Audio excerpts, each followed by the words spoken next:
Hello there. Welcome in. Glad to have you, whether you're listening on Extra Sports 1300, 740 KVOR, or you're streaming the show on either of those stations' apps, which are free to download and free to use. There's also another way to consume the show on a daily basis, or at least a week daily basis, and that would be to watch the show. We live stream it anywhere you scroll, whether it be Facebook, X, Instagram, YouTube, and Twitch. We're up on all of those platforms. So, no reason to miss the show. We're everywhere, whether you like us or not. We are everywhere. It will be a veritable cornucopia of sports topics coming your way over the course of the program, and I would love to get your thoughts at 719-247-1313. You could call or text in the show that way, or you can just drop a comment right on the live stream that you may be watching. And again, anywhere that you scroll. Want to start with a comment that John Wallace, one of the two general managers that the Denver Nuggets currently have. He was on the ESPN broadcast the other day of one of the Nuggets Summer League games.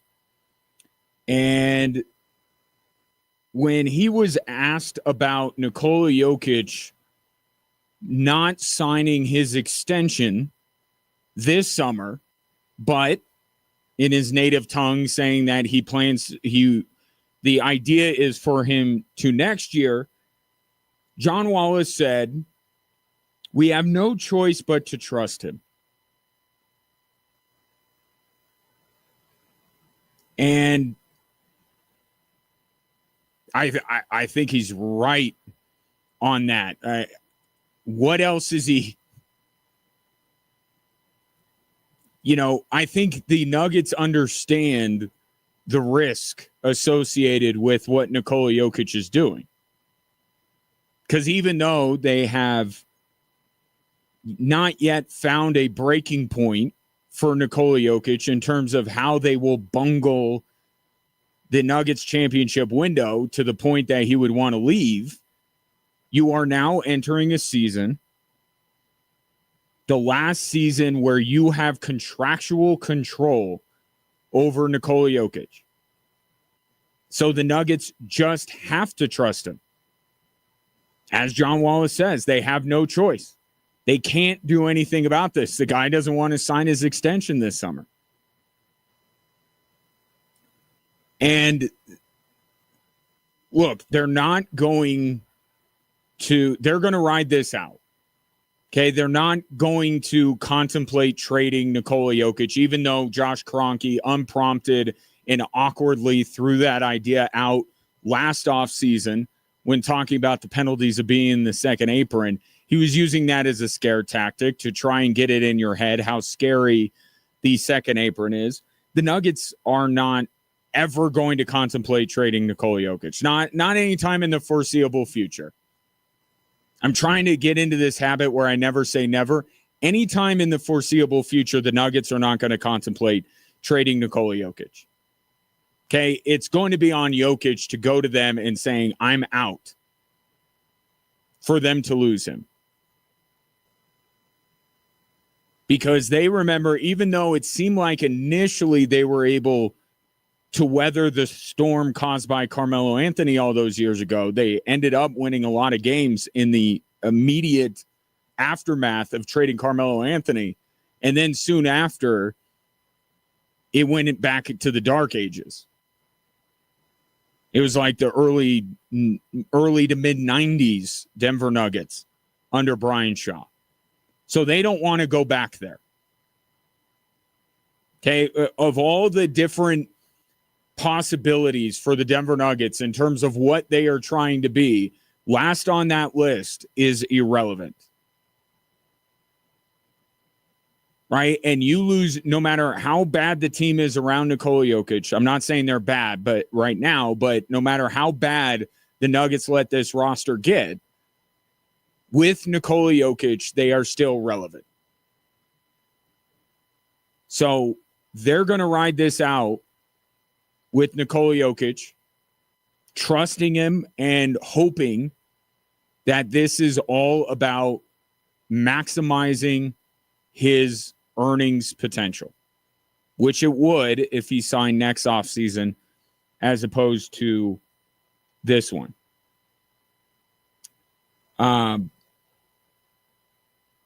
But I was thinking of something, too, with this, because on Friday, the news broke that Victor Wembanyama was going to take less with the San Antonio Spurs. He's taking the 25% max instead of the 30% max to allow San Antonio to keep the team intact.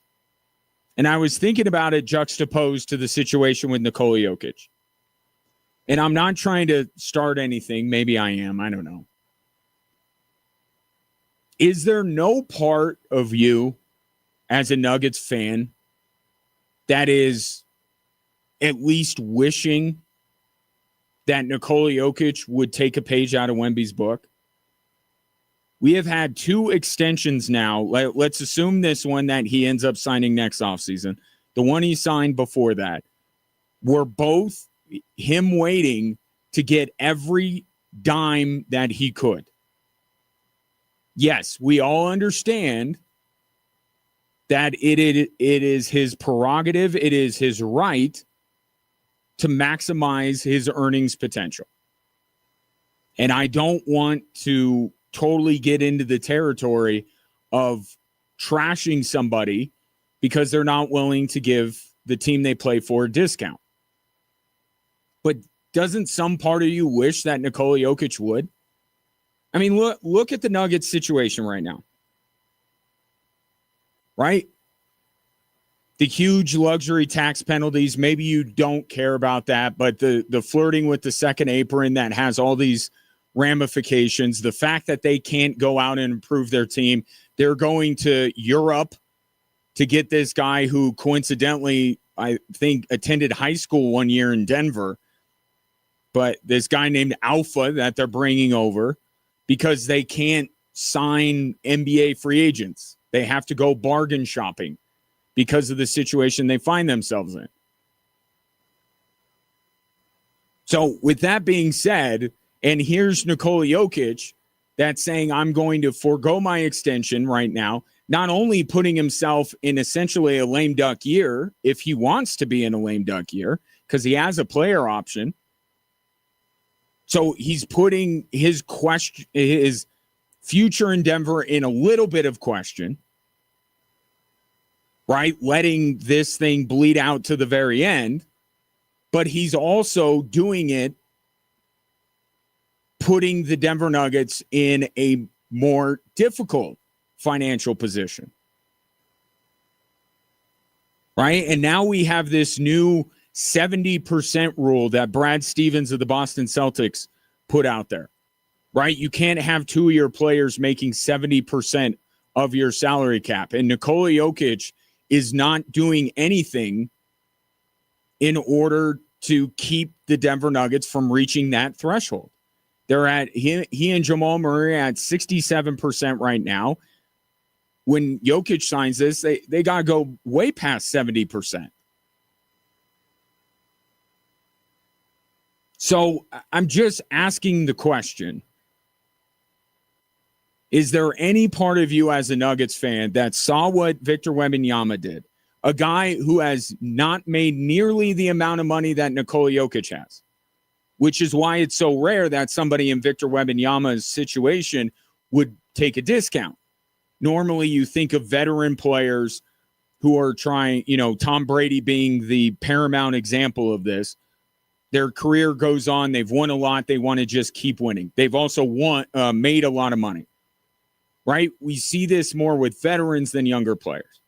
Well, Nikola Jokic is a veteran. The guy has signed multiple contracts, multiple maximum contracts with the Denver Nuggets.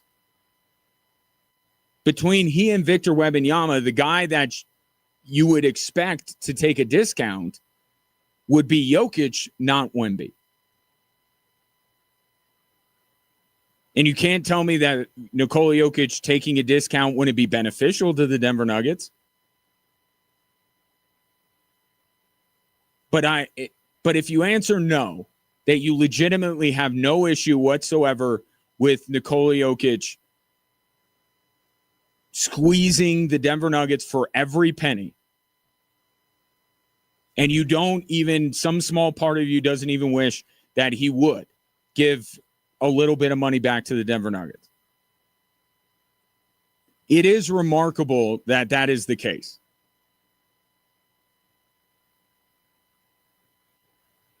And only because the focus and the pressure is on the front office. The perception is the Denver Nuggets have screwed this up and they don't deserve a lifeline.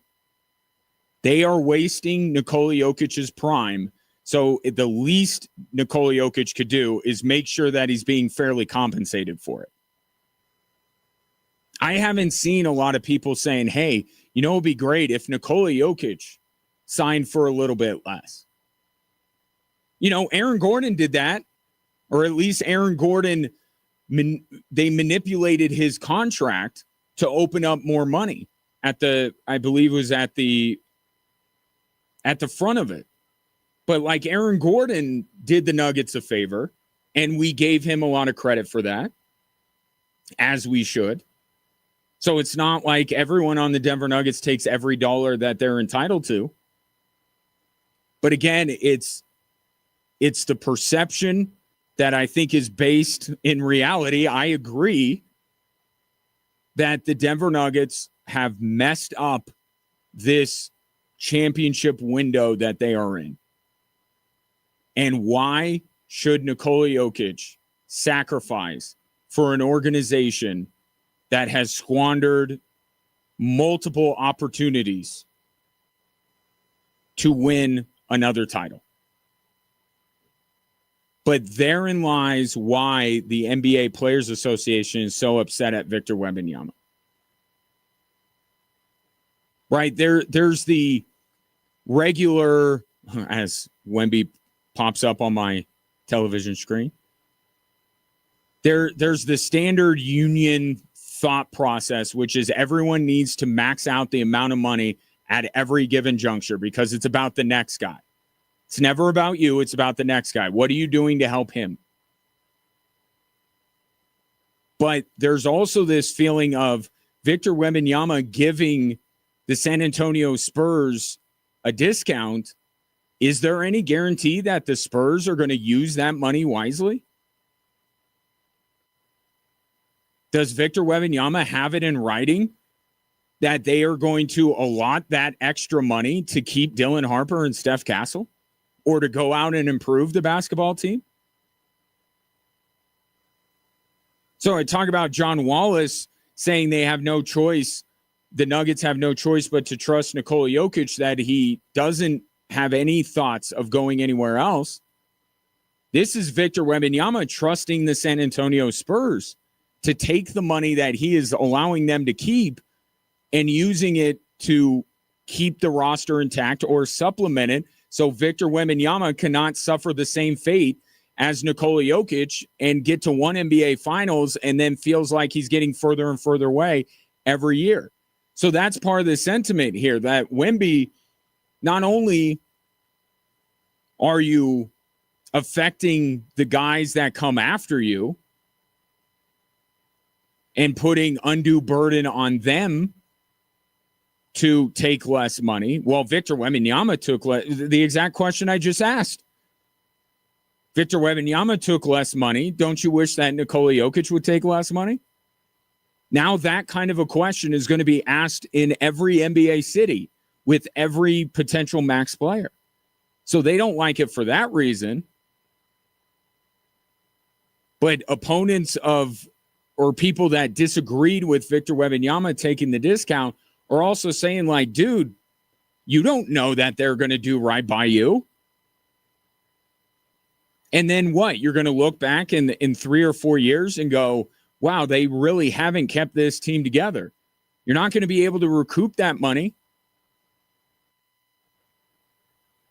So it cuts both ways. And I think these two, the best two big men, maybe the best two players in the world, are kind of on opposite ends of the spectrum here. Victor Wembanyama doing something that is selfless, that does deserve credit, and you're wondering if the organization is going to do right by him. And then you have Jokic, who isn't doing something selfless.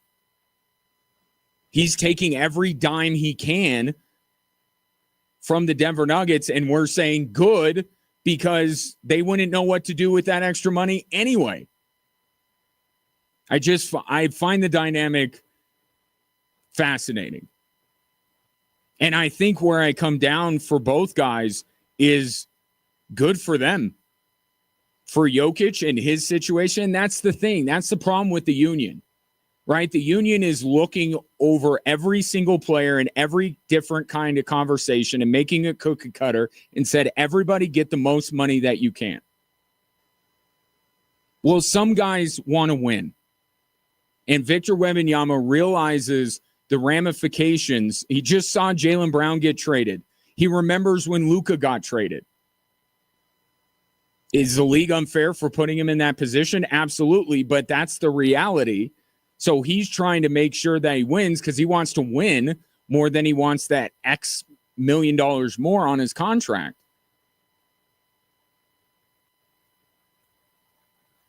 And I think that it's okay. I get it. You're a part of a union. You're a part of something bigger than yourself. But at some point, you got to be able to make a decision that's best for you.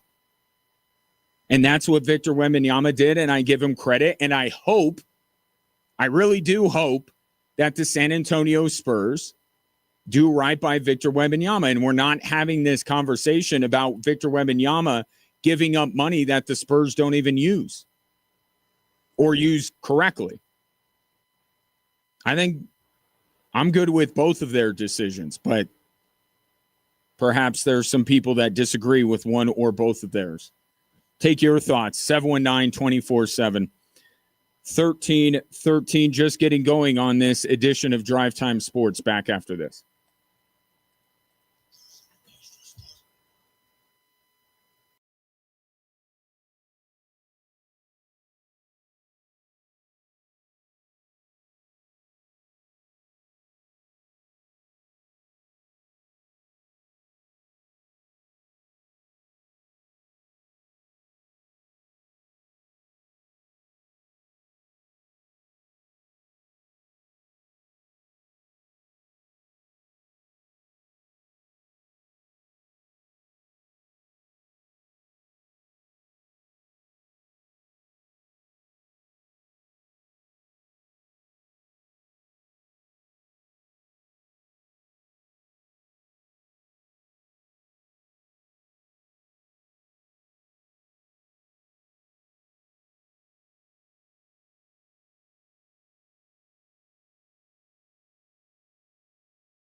Time now for your daily Bron Watch update.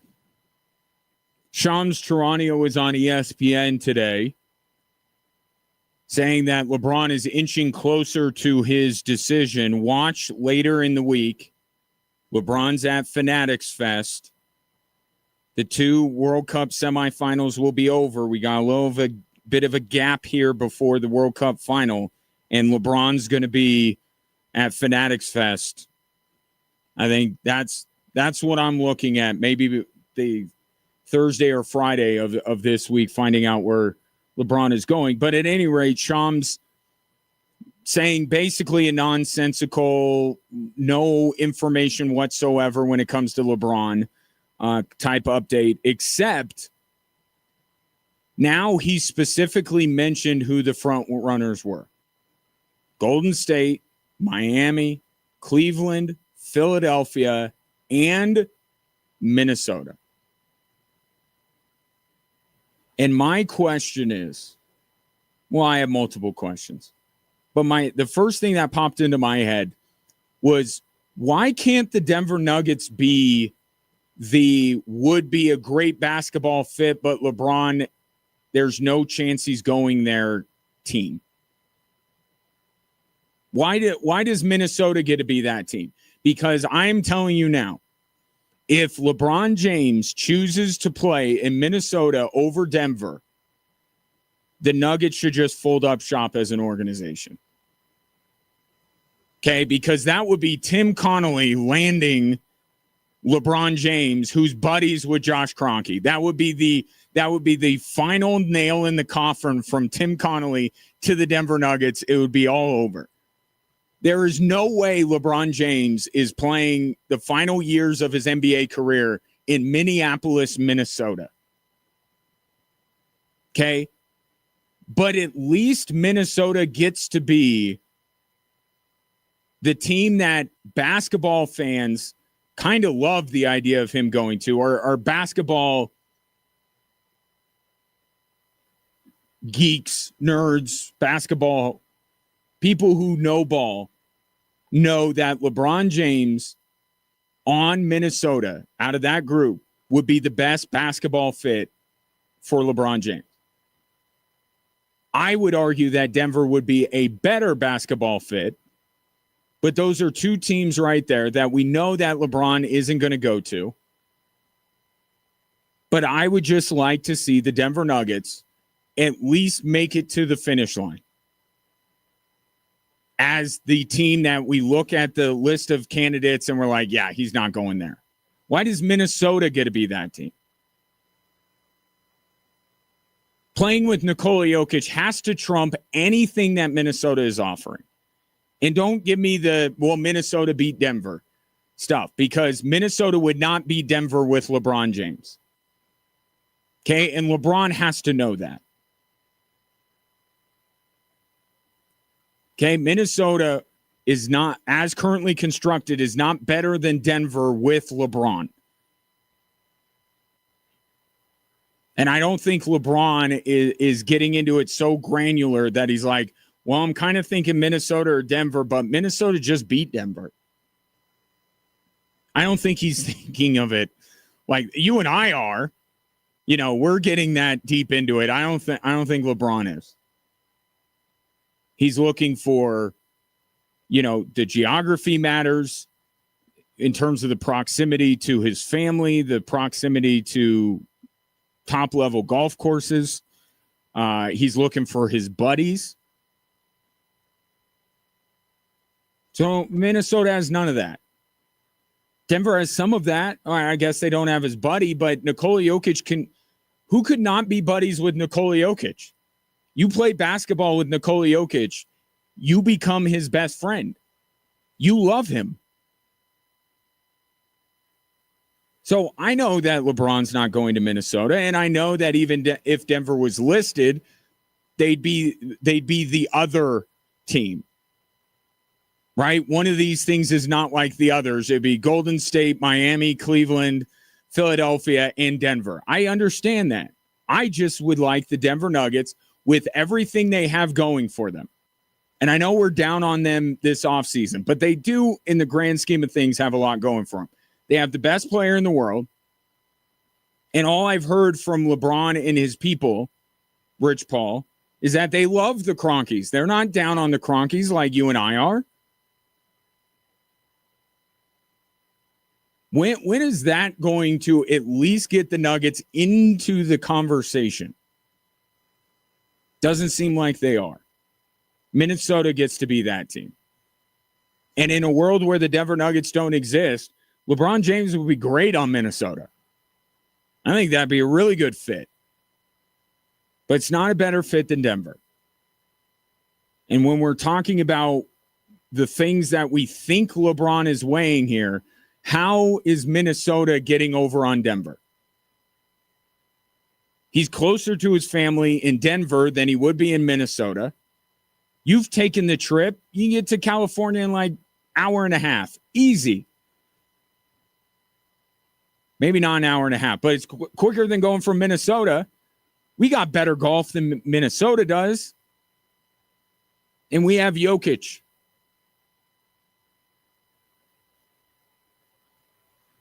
And Josh Kroenke is better than Alex Rodriguez. So I don't know why Minnesota gets to be considered a finalist and Denver doesn't. Or a front runner. I'm sorry, not finalist, front runner.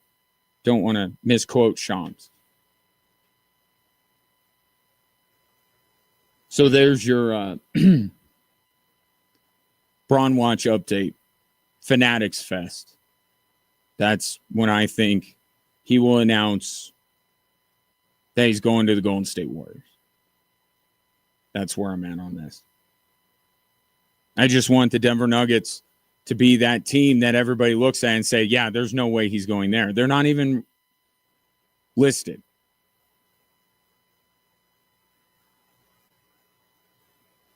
How can the Nuggets not even be listed with the best player on planet Earth?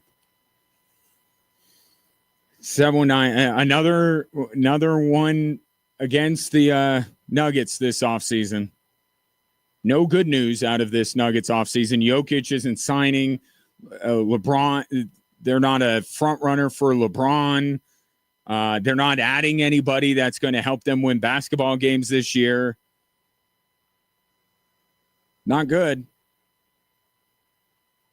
And they didn't even accomplish the goal that we thought they were looking to accomplish, which was shedding payroll. They haven't even been able to do that. 719-24-7. 13-13. If you thought that there was something a little peculiar, if not shady, about Flo Balogun being allowed to play against Belgium, you were right. The latest on that coming up next.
The NFR Open at the Pikes Peak or Bus Rodeo is this weekend, and it promises edge-of-your-seat excitement featuring over 200 of the most talented contestants in the business, along with a variety of other traditional Western events sure to please the whole family.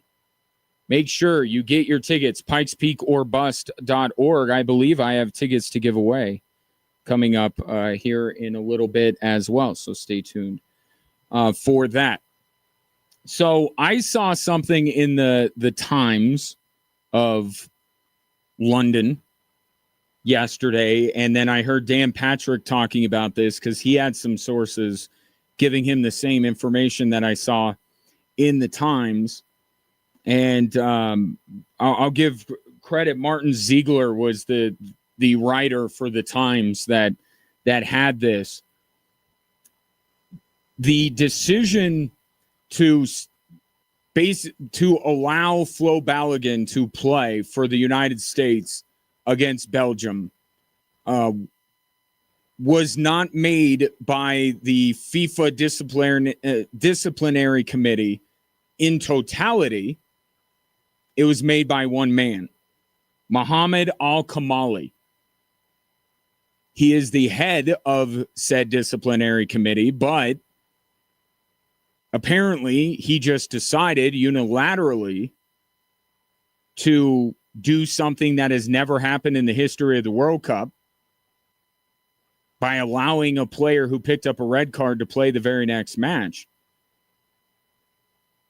And you wonder why. Why did he just unilaterally decide?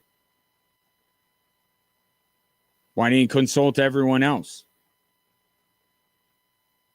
Well, Al-Kamali is from the UAE, the United Arab Emirates, and the UAE is in deep with the Trump family. So when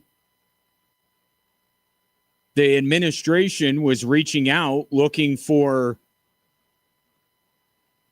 a sympathetic ear, they apparently found one who then proceeded to allow Flo Balogun to play, and apparently no one could say boo. I saw a video the BBC found him and was trying to get him to comment, and he wouldn't. So it stunk when the initial decision was made, like something stunk about it. But that's when I thought it was the entire committee that decided to overturn this. It's one dude acting on his own. First of all, how is that allowed? But second of all, I think it makes it worse. And I think that this lends more credence to the idea that it was truly the influence of the host country and the leader of said host country that made this happen. Now, some of this is not headline news because, FIFA corrupt is in the same group as Sky Blue and Grass Green. But the impact that it had, I think, is undeniable. The entire vibe of this team shifted when that decision was made, when it appeared that they were above the law, they were above the rules of competition. Everything switched. Now they weren't, this fun, lovable underdog story of the U.S. going further in a World Cup than they ever have before, and these young, exciting players that may allow the U.S. to get closer to its ultimate goal of winning a World Cup. Then they became the bad guys. Right? And it's not on any of the players or Mauricio Pochettino. They didn't do it, but they felt the effects of it. And I know that it hyped up Belgium And I don't know if Belgium was thinking going into that match that they could overlook the U.S. or they were taking them lightly. And in an alternate reality where Flo Balogun doesn't play, they get caught by the U.S. sleeping on them. But there was no chance of that once this decision was made. Belgium was in an uproar. UEFA was in an uproar. So Belgium was singularly focused. They weren't looking past the United States at all. In some of the goal celebrations that they had, it was on their mind. I don't know how that vibe shift affected the U.S., because I do still think that having Flo Balogun in the lineup made them better. But if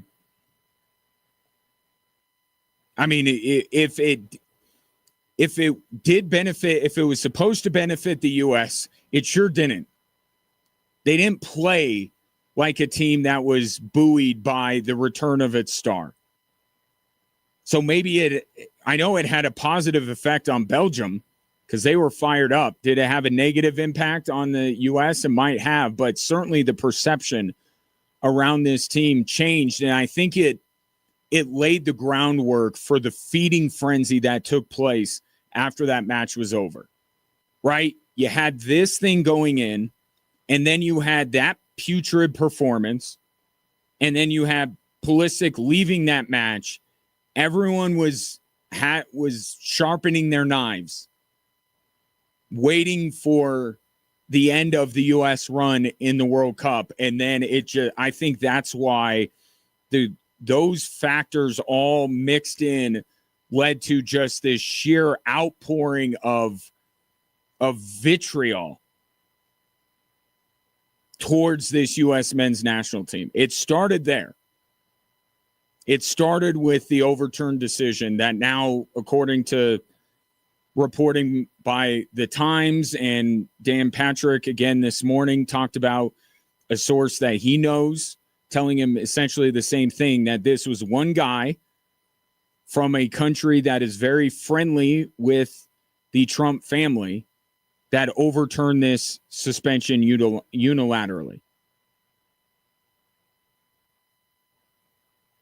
And it was the beginning of the end of the U.S. men's national team being a fun, light story, and became one filled with controversy and a lot of people saying really mean things.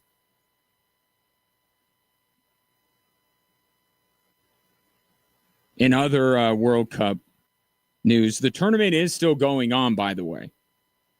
They did not, contrary to some people's belief, once the U.S. got knocked out, they did not say, okay, let's pack it up and head on out.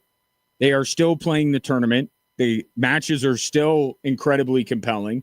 And I think we got a great semifinal. And I compare the World Cup to the NCAA tournament, and I think there are a lot of parallels. You can understand why I make that comparison. This tournament has kind of gone the way I like March Madness to go. Okay, I'm all for the little guys getting in. And I'm all for early in the tournament, the little guys upsetting the big guys. But once we get down to the final 8, final 4, final 2, I really want to see the best teams. My appetite isn't as great for St. Peter's and Loyola Chicago when we get into the 3rd and 4th weekend of the tournament. And I think the World Cup is kind of the same way. Curacao, Cabo Verde, some of these really fun stories, even Switzerland, to get to where they got was kind of a fun story. The U.S. men's national team was a fun story. And yes, I want the U.S. to win the whole tournament, but in lieu of that, I do want to see the best teams. And I think we're getting them. We're getting Spain and France, and we're getting Argentina and England. And I am I am backing the winner of tomorrow, both in terms of my thought on who's going to win, because I've had France all along and I have had no reason to deviate from that. But even if Spain wins, I think the winner of this World Cup is coming out of tomorrow's semifinal, and I hope that they will win. I do not want to see Argentina or England win. So I'm going to be behind whoever wins that semifinal tomorrow in multiple ways. And yes, even, Argentina's funny. And I shared this with my broadcast partner on the Switchbacks matches, Roland Vargas, the other night. Argentina, I've been looking at them and I'm trying to figure out, are they a team of destiny or are they incredibly vulnerable? Because it feels like for the last 3 matches, they have just barely eked by. And obviously there's been I don't think there's any controversy on Switzerland going down to 10 men. Like, dude, don't dive. That's on Switzerland. That's not, the referees or the fix is in. None of that. That was just a really dumb decision by the Swiss player.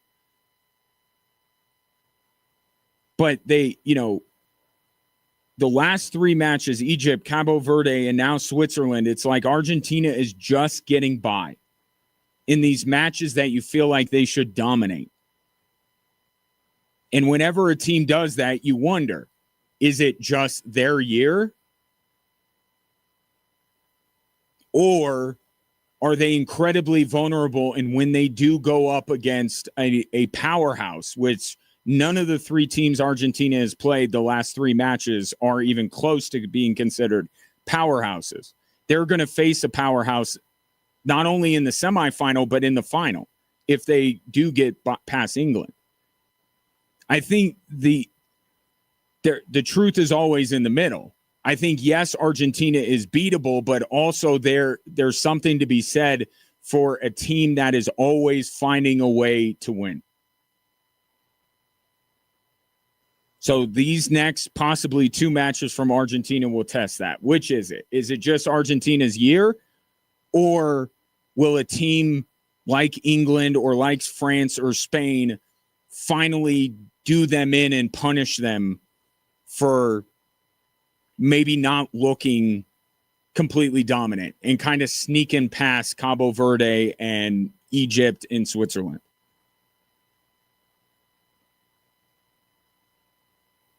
Suppose we'll find out. And England's good. I mean, I don't want them to win anything, but they're a good team.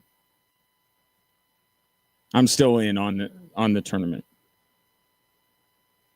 France and Spain tomorrow, and England and Argentina on Wednesday. Both games are in the afternoon at 1:00. Why, you ask? Well, they did the primetime thing when the U.S. was still in. I think anticipating that the U.S. would bow out, they set up their schedule for later in the tournament to placate primetime in Europe as opposed to here in the United States. That's my maybe conspiracy theory on that. But yeah, 1:00 the next 2 days, and then the final is on Sunday. And speaking of one last thing on the World Cup, before we take a break, Infantino again reiterating that they're going to discuss expanding the field. I don't want them to do this. And as I look back on this tournament, as much as I've enjoyed it, I do wonder if they overexpanded. Because, Cabo Verde being the story that it was, they would have gotten in on normal qualification. Right? They didn't make it because the field was expanded. The teams that got in because the field was expanded was like Uzbekistan and Paraguay, who everyone hated by the end of the tournament because they play the least aesthetically pleasing brand of soccer you will ever see in your life. Those are the teams that got in because it is expanded. Now with the benefit of hindsight and kind of taking a moment because we don't have matches every day and 3-4 matches every day like we used to, I'm kind of looking at this and going, yeah, maybe it was actually too many teams. Certainly, I can't say that expanding beyond this would be better. Maybe this is the right number, but more than this is too many.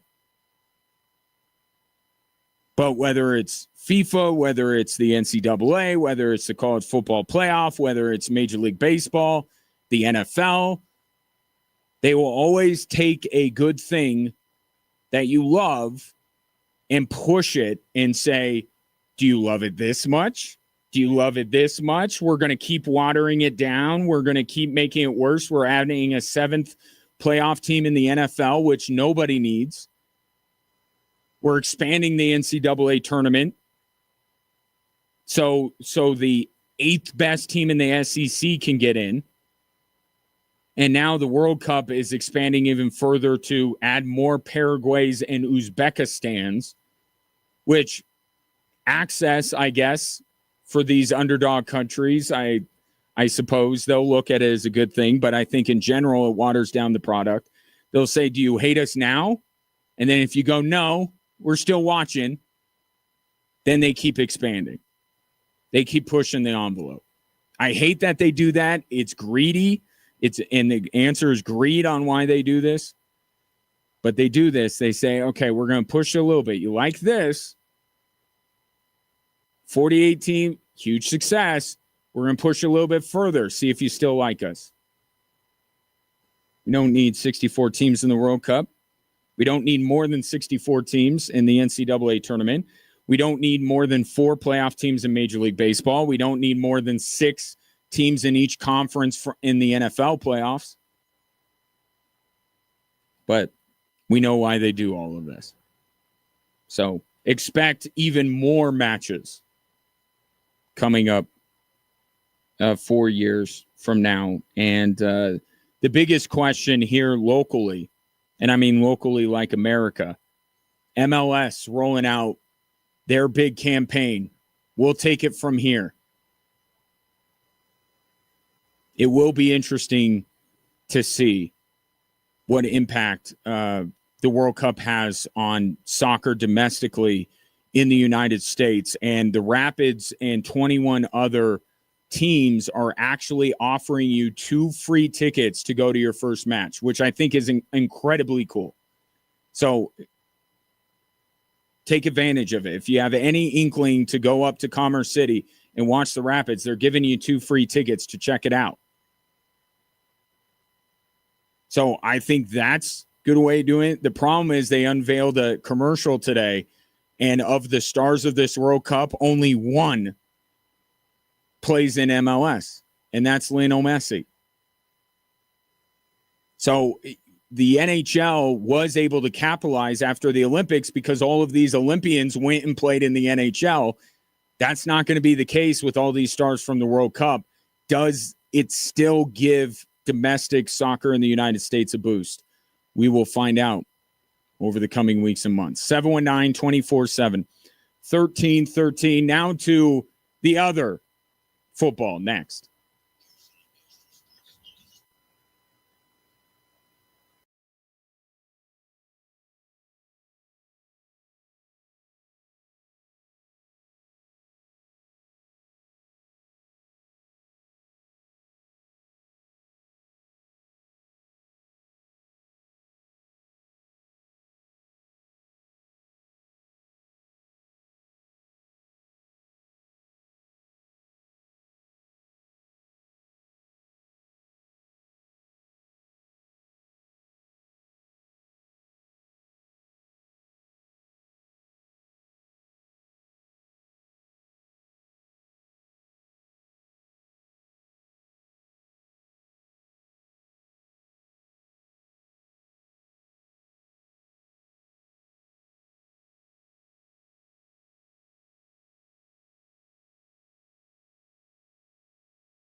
Welcome in. Glad to have you today. Appreciate you watching the show, as more of you are every single day. Anywhere you scroll, all you need to do, follow Extra Sports 1300, 740 KVOR, or just follow me at Gingerly Tweets on X, at Gingewatch on Instagram, and that will get you the show on a daily basis. Of course, there is the more traditional way of listening to the show, which I love you for all the same. Extra Sports 1300 and 740 KVOR. If you'd like to take your participation in today's show to the next level, please feel free. You could drop a comment on the live stream, or you could call or text in the show at 719-247-1313. I wonder if today starts the official countdown to the NFL season, because ESPN has come out with their list of the top 10 quarterbacks in the league. Now, this is not NFL insiders ranking or NFL analysts ranking. This is ESPN reaching out to executives, to scouts, and coaches to try and put together a list of the 10 best quarterbacks in the league. And I feel like this is kind of a tipping point to, from now on, it's the build up to the NFL season. At least it will be on this show. So without further ado, let's see what NFL people think the top 10 quarterbacks are. The list is they have flip-flop Josh Allen and Patrick Mahomes, which it's fine because this is a snapshot of where people, it's like a power ranking. Okay, this isn't about history. This isn't about accomplishment. So never mind that Josh Allen still has yet to go to a Super Bowl, and Patrick Mahomes has led one of the greatest dynasties in the history of the sport. Pay no attention to that. This is a snapshot right now. Patrick Mahomes, maybe the worst year of his career. Josh Allen was very good again, but apparently his putrid performance against the Denver Broncos in the playoffs was not enough to knock him off the perch at the top, so that's fine. Whatever, just adds to the Allen Mahomes machine and that rivalry between those two. So it's Josh Allen 1, Mahomes 2, Matthew Stafford, having won MVP, moves up to 3. Joe Burrow gets knocked down to 4. Lamar Jackson falls to 5, which I am a Lamar Jackson defender. I would take Lamar over Joe Burrow. And I would take Lamar Jackson tomorrow over Matthew Stafford as my quarterback. But that's been the top 5 in some kind of order for a few years now. It's the big 4 of Allen, Mahomes, Burrow, Lamar, and then Stafford usually is the next guy. But because Stafford won an MVP, he gets to move up. I don't have a huge problem with that. I may slightly disagree with 1 through 5, but those are the 5, right? I'll run through the rest quickly to get to the Bo Nix of it all. Dak is 6, Herbert 7, Drake May 8, Jared Goff 9, Caleb Williams 10. Okay? Then they did an honorable mention where Bo Nix is not listed. Sam Darnold, Jaden Daniels, Jordan Love, Brock Purdy, Baker Mayfield. Did I say Breaker? Baker Mayfield, Trevor Lawrence, and Jalen Hurts. And only after that do you get to also receiving votes, and it's Nix, Stroud, and somebody else. I forget the last guy. So that to me reads that NFL people think Bo Nix is the 17th best quarterback in the NFL. The 10 guys they ranked, and then they had a few more guys that got, 11, 12, 13, 14, 15, 16. I'm sorry, 18th. Math has never been my strong suit. 18th. 10 guys on the list, 7 honorable mentions that get a little bit of a blurb, and all Bo Nix gets is a name mention along with C.J. Stroud, whose stock, no quarterback stock has plummeted more than C.J. Stroud's. And I will take this moment to at least defend Bo Nix to this extent. I think if Bo Nix is supposedly 18th, that's too low.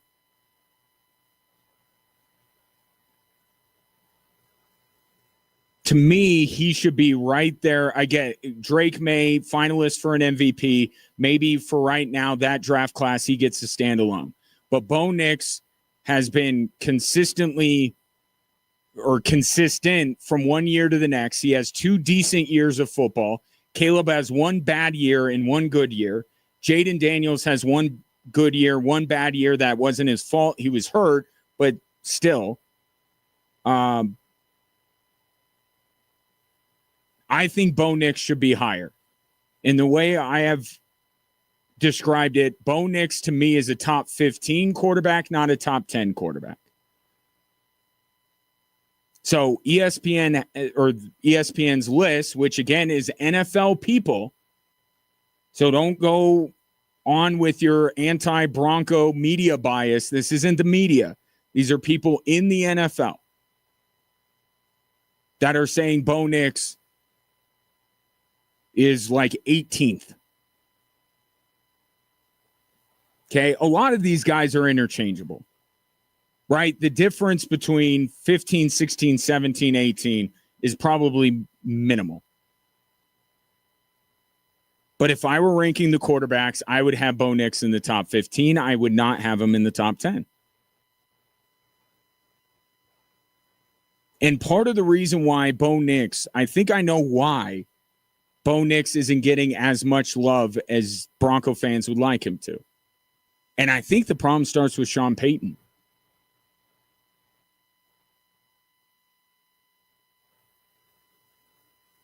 When Sean Payton is effusive in his praise for Bo Nix, what's the first thing he brings up? Doesn't take sacks. Like, that's a very system quarterback thing to say.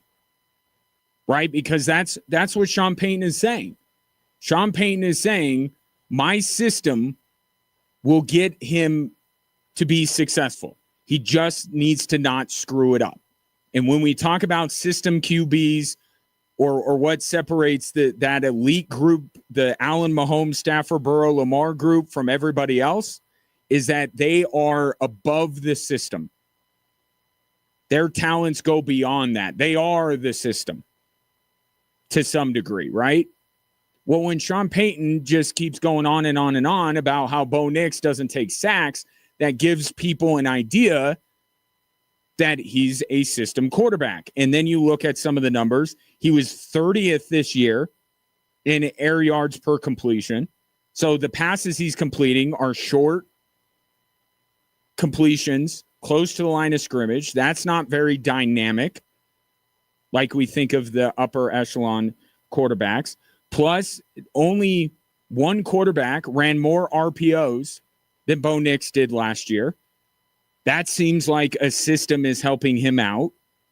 And he was in the top 10 in pocket time. Plus, we marveled at the Broncos defense.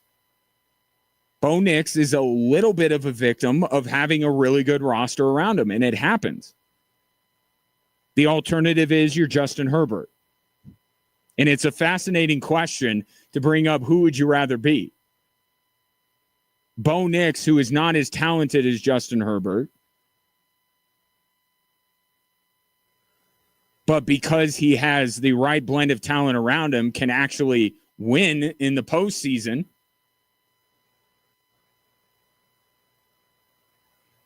Who would you rather be? Justin Herbert, everyone thinks he's fantastic. He's the 7th best quarterback in the league. He's elite talent, but he doesn't win anything because he doesn't have enough help around him. Or Bo Nix, who has a lot of help around him and is diminished for that and is moved down the list because he has more help. But that's the way it goes sometimes. So you look at some of the metrics, you listen to the way that his own coach talks about him, and you get a very system quarterback type of vibe around Bo Nix. For a group of people that, yes, watch film, but are they watching as much Broncos football as you are? I think we could say, even I, who is not as high on Bo Nix as many Bronco fans are, can say that he's got a little bit more to offer. Right?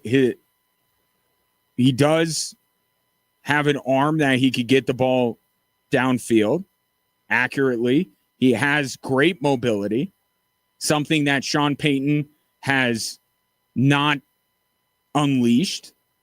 And you're hoping with Davis Webb that Webb will find a better balancing act between protecting Bo Nix, because we saw how things go for the Denver Broncos when Bo Nix isn't their quarterback, to protect him while also at the same time allowing him to showcase his full potential. And by doing that, can unlock whatever the potential of this Broncos team is.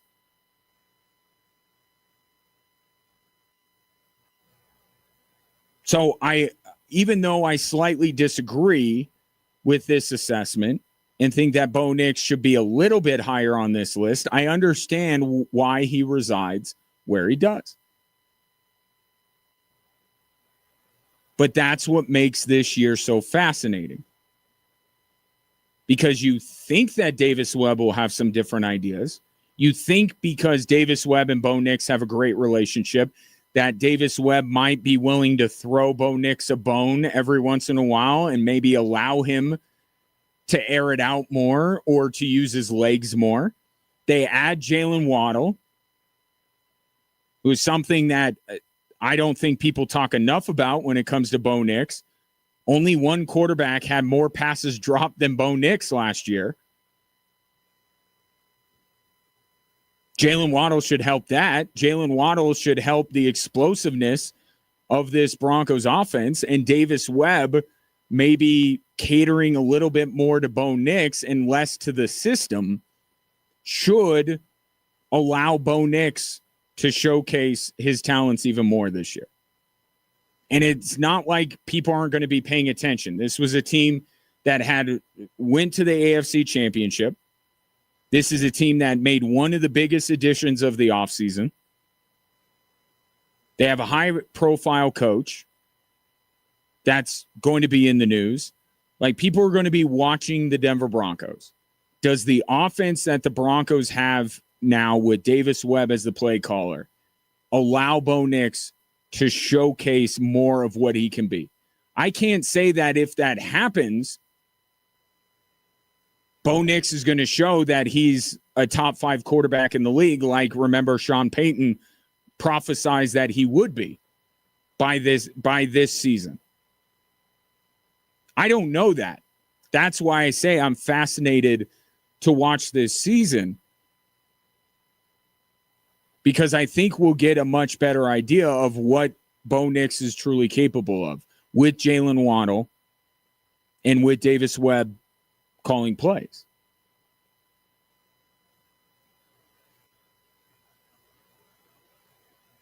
But I understand why Bo Nix is where he is on this list. Little too low, I think. But I look at, I mean, you got it for the last 2 years. If I'm talking about Bo Nix putting together 2 pretty good years, I got to look at Sam Darnold putting together 2 outstanding years and winning a Super Bowl and say, this guy's got to be in the top 10. And how quick, and another thing that's fascinating is how quickly Baker Mayfield moves down the list. Like, the moment that Baker Mayfield doesn't absolutely light it up, he plummets down the list. It was just last year we were talking about Baker Mayfield, definitely a top 10 quarterback, and now he's barely getting honorable mention. So I think I would move Darnold into the top 10, drop Caleb Williams out, and I like Caleb Williams a lot. I think he is the best quarterback in that draft class with Jaden Daniels and Drake May and Bo Nix. But come on, Sam Darnold put up prolific numbers with Minnesota, put up big numbers with Seattle, won a Super Bowl. Like, that dude should be in the top 10. And if you do that, essentially flip-flop Caleb and Darnold, to say nothing of the order of everybody else, that's a group that I can't make an argument that Bo Nix is better than any of those guys right now. But to be below an entire group of Jaden Daniels, Jordan Love, Brock Purdy, Baker Mayfield, Trevor Lawrence, and Jalen Hurts, especially that last guy. Like, I get it. He won a Super Bowl, but I just see too much of Jalen Hurts in the regular season to. Bo Nix should be in that group above a couple of those guys. But the reason why he is where he is in large part Sean Payton's doing. But now, year 3, new play caller, shiny new weapon in the pass game. We should be able to get the best read possible on what Bo Nix is. Is he a system quarterback or system quarterback adjacent? Or is he a guy that can truly be knocking on the door of being one of a handful of the best quarterbacks in the league? Because Matthew Stafford here pretty soon is going to be vacating this list. And guys are going to be able to move up. Can Bo Nix be one of them? I've laid this out. It's pretty easy. If Bo Nix is in the MVP conversation this year, he's going to jump a lot of these guys. Broncos get back to where they were last year, he's going to jump over a lot of these guys. And if he's perceived as the best quarterback in his class, which looks to be a pretty stacked class as we sit here 2 years down the road, that's going to help him up this list as well. Take your thoughts. 719-247-1313, either on where Bo Nix sits or, as I read the top 10, do you have an issue with where any of those quarterbacks fall? More Drive Time Sports after this.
719-247-1313 is the number if you want to call or text into the show.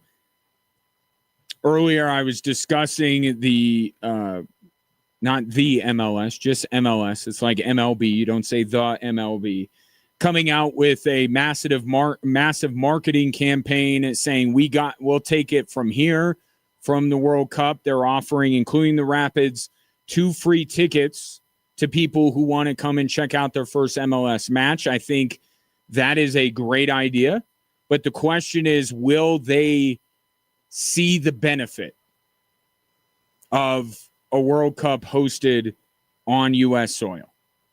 Because they're unique to, like, say, what happened with the NHL and the Olympics, right? The NHL, if you go off of at least TV viewership, which is one metric, it's not the be-all, end-all, but it is one metric to show fan interest.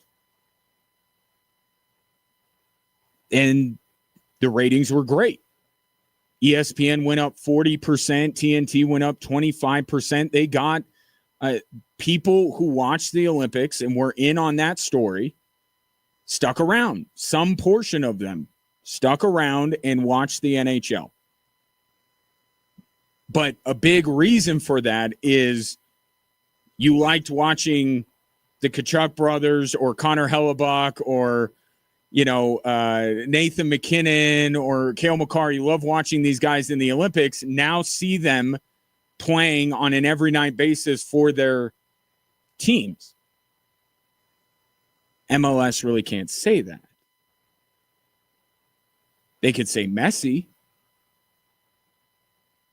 But even you look at some of the U.S. players, right? Let's just take the U.S., okay, because I think that certainly got some people interested, the U.S. winning a gold medal and wanting to see those players more regularly. MLS has Matt Freese, who is the goalkeeper of record in that Belgium match. They have, I believe, Tim Ream. The point is, Flo Balogun doesn't play in MLS. Weston McKennie doesn't play in MLS. Christian Pulisic, if you still like him after all of this and after Landon Donovan and all these U.S. soccer people just eviscerated him, he doesn't play in MLS. So it's a unique experiment in that way because it's the question of did you fall in love with the sport? Is it the sport that you're now interested in, or was it the characters in the story? To that end, Albert, is the MLS going to make gains in the U.S. this season because of the World Cup? Are you going to take away from NFL and college football coverage to talk about the Rapids or more important MLS games? No, but we have to understand too, well, for now anyway, right now, MLS is coming back with still, 2 months, a month and a half until football season kicks off. And I know we always, find other things. I just talked about the top 10 quarterbacks list. We'll find other things. I mean, the answer is no, but they also, when you go home tonight and you want to watch sports, what options do you have? You can't watch football. Right? So the better question is, now they're going to flip the calendar and they're going to match more what the European leagues do, which gives them honestly the risk of becoming more irrelevant because they're going to be battling more with football, with American football, gridiron football, as it were. But we'll talk about that when the time comes. Right now, they're playing in the summer. So can they at least capitalize on it right now and get a few more butts in the seats, get a few more eyeballs on the television? Because right now, yes, the World Cup is going on, but in terms of the league sports that are going on every night, you have the WNBA, you'll have MLS towards the end of the month, and you have Major League Baseball. None of which dominate the landscape. So it's a very different rubric that you're grading from when it comes to MLS. So to answer your question, no, I'm not going to bump. But is that the ultimate thing here, or is it just carving out a bigger niche? That's really the question. Can MLS carve out a bigger niche in the American sports landscape and do it without many of the players that people have gotten behind during the World Cup? So, yes, my expectation is quite low on this, but I'm still interested to see it. Speaking of niche sports, or at least sports that were niche that are having some struggles when it comes to being mainstream, please tell me you did not take time away from friends and family to watch Max Holloway and Conor McGregor. Please tell me that. If you watched with family and friends, it's different. Please tell me you didn't sequester yourself and tell people, I can't hang out with you, I can't spend time with you because I have to watch Max Holloway and Conor McGregor, because you might feel like a fool today.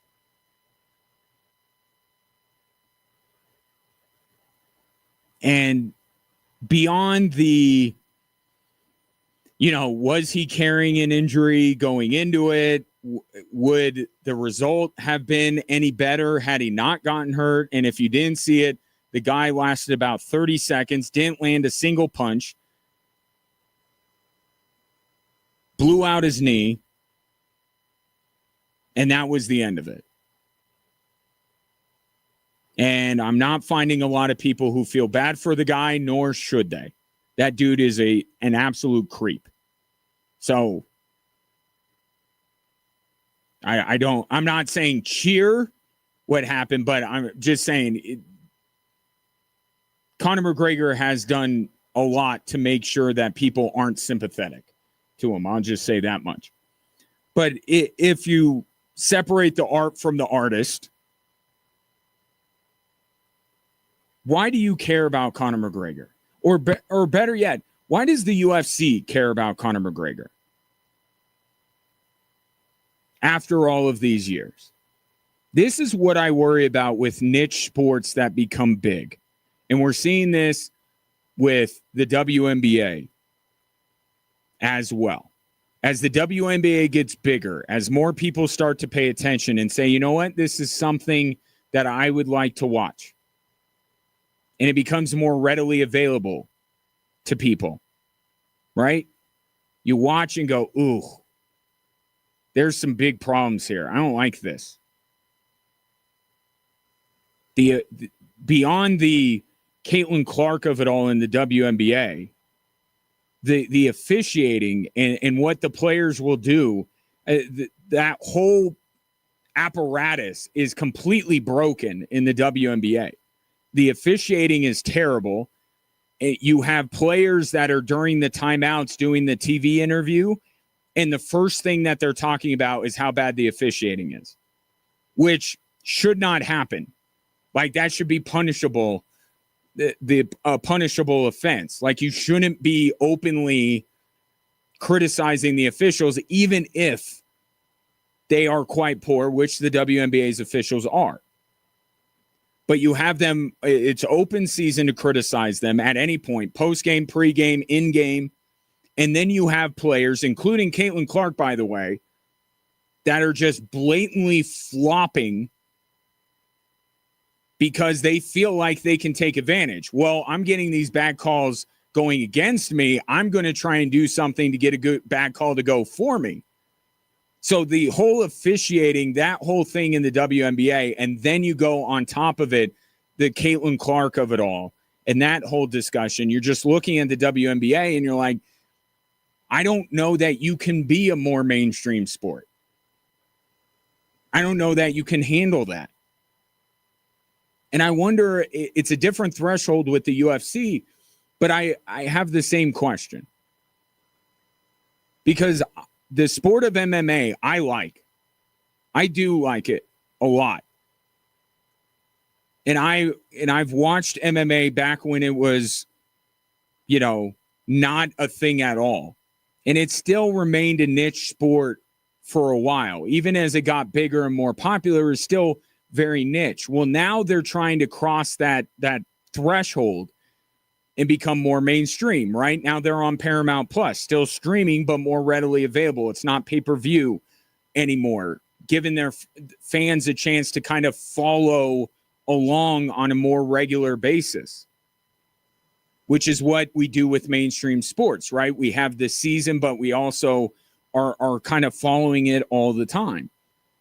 The UFC is trying to do that, but it doesn't help their case when they're doing this prize fighting thing and bringing in washed up Conor McGregor and trotting him out there when he hasn't looked like a decent fighter since 2018. Once he decided to get in the ring with Floyd Mayweather, that should have been it. No more Conor McGregor in the UFC. He's just looking to collect paychecks. When he was coming up in the UFC, it seemed to be real desire to be the best. And for a time he was. But for everybody, that time goes away. I thought it was incredibly counterproductive for the UFC to even have a main event featuring Conor McGregor in the first place. And that's part of, was he carrying an injury? They said the theory is he was carrying an injury and they forced him to fight because they knew that they would lose out a lot if Conor McGregor didn't fight, because they made a match just for headlines, just for clicks, just for, celebrity status, big names in it, instead of focusing on the stakes. Like, I didn't like the spectacle that was the White House fight, but man, they put together a good card. And I think these are some growing pains for the UFC. They shouldn't be trotting Conor McGregor out there. And I'm not saying that, it's possible that the injury had nothing to do with any of this. Right, but it exposes the flaw in trotting out 37-year-old Conor McGregor to try and be a headliner, try and draw an audience. In sports that are niche and they get a little bit bigger, I feel like this is what they do. Every once in a while, they get a little gimmicky, right, to try and get people in to maintain what they've gotten in terms of the audience. I think MMA is a great sport. I think there are some phenomenal fighters. I think you look kind of like a joke if you're deciding let's make a main event featuring Conor McGregor at this point. 719-24-7, 1313. It's the problem with these niche sports. You may love some of these niche sports. I'm a fan. I enjoy watching the WNBA, but when I watch, I go, this league can't be mainstream. They have too many problems that the more and more people that start watching, the more and more people realize that they might not be able to be a mainstream sport, that they're kind of unserious. MLS is another one of these. You're flipping the calendar and doing all of this stuff. What about promotion and relegation? What about mirroring yourself more like the European model, which most people take as the way soccer should be played? Or you just, MLS has done this, the gimmicks with the older players, the joke that MLS is a retirement home. Or are you going to start being a serious player on the global stage for some of these players? Are you going to at least get vie for your best talent to stay here. It's why some sports just should stay niche.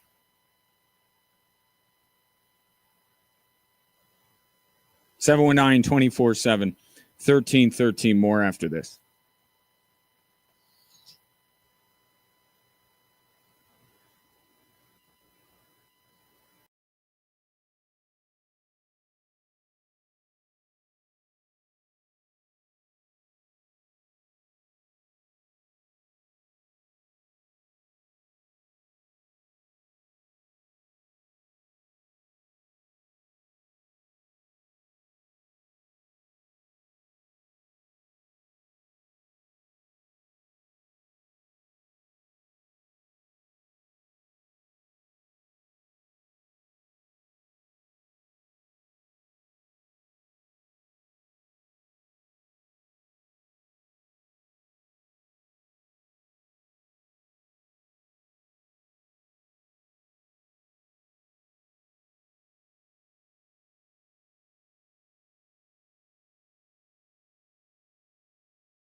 Text coming in from Chris regarding the WNBA. The WNBA is unwatchable.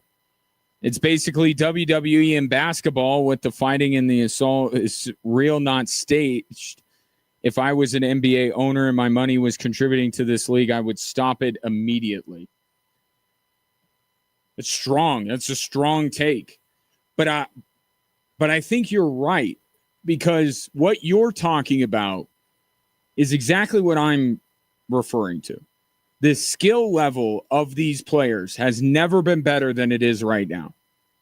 Nafisa Collier, Paige Beckers, Caitlin Clark, Asia Wilson, a lot of the best players. Kelsey Mitchell for Indiana, a player that is a little bit not talked about enough in my mind, and she's terrific. So many of those players were on the court last night for the Fever and Aces, and I can't help but latch onto the moment when Chelsea Gray is simply going into Caitlin Clark, trying to, back her down and get a shot off. She gets a shot off, and then Caitlin Clark, like a split second goes by, and then she falls down. It's like, you got to be kidding me with this stuff. So it's that, but it's also what Chris is talking about, the physicality. A lot of it, obviously, people focus on the physicality that teams carry out on Caitlin Clark, but she's not the only one, to be fair to the situation. But it goes back to the officiating. There's an apparatus in place to take control of these games and say, you're not going to do this nonsense, and that's the officiating. But when that's bad, and when they don't have control of the game, and when they have to go, I guess this is another side thing, they have to go to monitor every other play to check stuff out. It's like it ruins the product. If you can find a way to let the talent stand out and be the main thing, there's a lot of talent, and it's spread out around the league. When they're playing basketball, I think it's great to watch. But too many of the games devolve into what Chris is talking about. And then you have people like a player like Caitlin Clark, who's trying to take advantage by saying, and I guess in some way I don't necessarily blame her. You get bad calls against you. Why not do something to try and get a bad call to go for you? If you think that these officials are so bad at what they do that you're just going to, like, all of a sudden drop. It wasn't even natural. It's like the play stopped, and then there was a moment, and then Caitlin Clark falls down. And I like Caitlin. I'm a fan, and I've defended her and talked about how that the league needs to stop with their nonsense when it comes to her, but it doesn't mean that she's not capable of her own nonsense. And last night, that was some nonsense.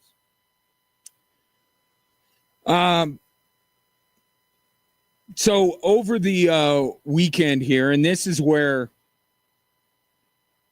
I love the sport of soccer. We're talking about MLS. They're a different entity.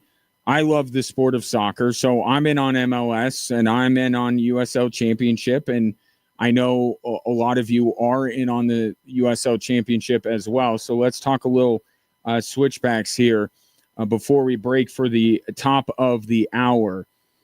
I think Alan McCann's found something. And you look at these two matches, and I think it's very important to take both of them together. Because we have to be fair, Orange County on Saturday in the USL Cup touted that they were fielding the youngest lineup in the history of the club. Okay, so if it was just that match, I don't know that you could say this. But you also include the Phoenix match, and you start to see some parallels and a common thread here. And so the Switchbacks beat Phoenix 3-1. They turn around and beat Orange County 3-0 on Saturday to have a perfect run through the USL Cup group stage.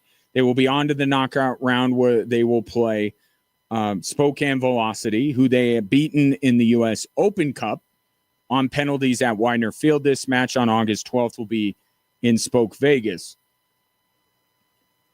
And I think as a Switchbacks fan, you're looking at this and you enjoyed the U.S. Open Cup run, and you love seeing your team win no matter what competition it is. But you look at it and you say, can more of these great results happen during the league year? Right? Keeping the main thing the main thing. The Open Cup is great. And the USL Cup, it's another competition. It's another trophy. Go out and try to win that as well. But the main thing is the USL Championship, the thing they won 2 years ago. You want to start seeing some of these results in league play. Now, Phoenix was in league play. But I think you're seeing something emerge with this team when it comes to defending. I've never been bothered by matches where they don't score as many goals as I would like, because expected goals, they're number one in the league. The process, you watch them, their process is right. They're generating opportunities. So in that case, it's just a matter of time. And they get 3 in the second half on Saturday. They get 3 against Phoenix, and that shows you that now this team is starting to finish all the chances they've been getting. But it's been the defending that has left you wanting a bit more. The combination of Garvin Matusla, Aiden Rocha, Talon Maples, and then against Phoenix, it was Patrick Berner. He'll be in most weeks. Isaiah Foster got a spot start against Orange County, but that other back there, that's been a different combination than what we've seen. But I really like it. And I think Garvin Matusla, not to put it all on one player, because especially Aiden Rocha named USL Team of the Week last week. He played great on Saturday. But I look at Garvin, and I think he's kind of been a catalyst to this. 2 losses that they've had, Sacramento and San Antonio, both with Garvin with the Haitian national team. There looks to be a difference when he is in the lineup versus when he is not.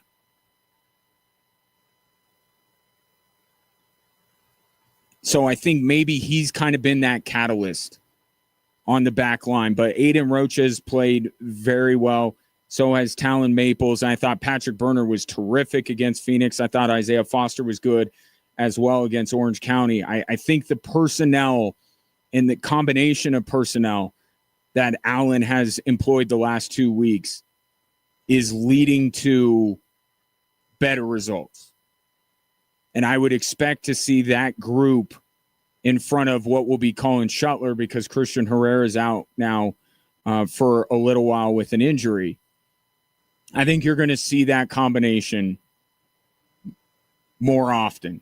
That might be the go-to back 4. So I think, and I say all this to say, I think the Switchbacks have found something here.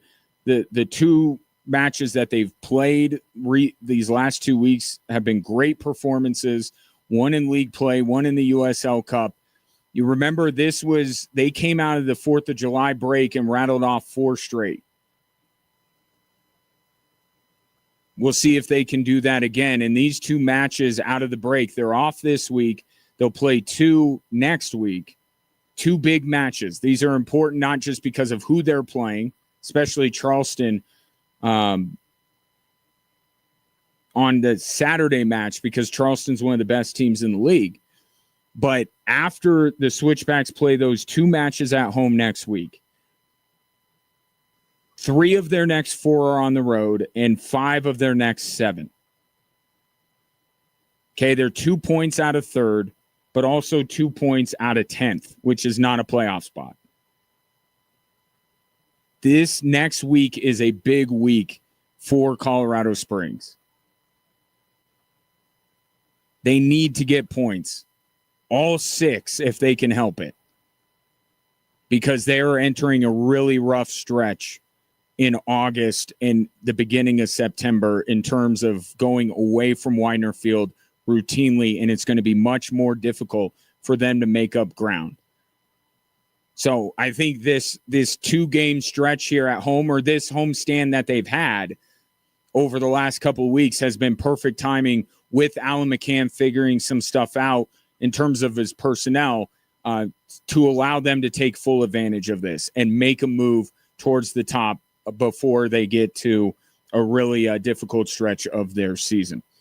719-247-1313. Take your thoughts on the Switchbacks. Coming up next, we'll reset with the 3 stories that are driving the show. You're listening to 740 KVOR and Extra Sports 1300.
Hello there. Welcome in. Great to have you, whether you're listening on Extra Sports 1300, 740 KVOR, or you're watching the show anywhere you scroll. If you'd like to do a little bit more than just watch or listen, you could text or call into the show at 719 247 1313. Or if you are watching on the stream, a nice feature, you can simply comment right there, and I will integrate it into the broadcast through the wonder of technology. Perhaps you have some thoughts on the three stories that are driving the show today.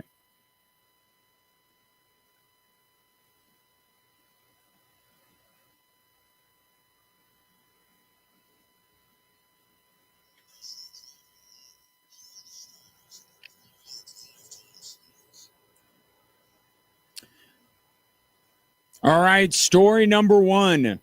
We feel confident. We trust him. We've got no choice but to.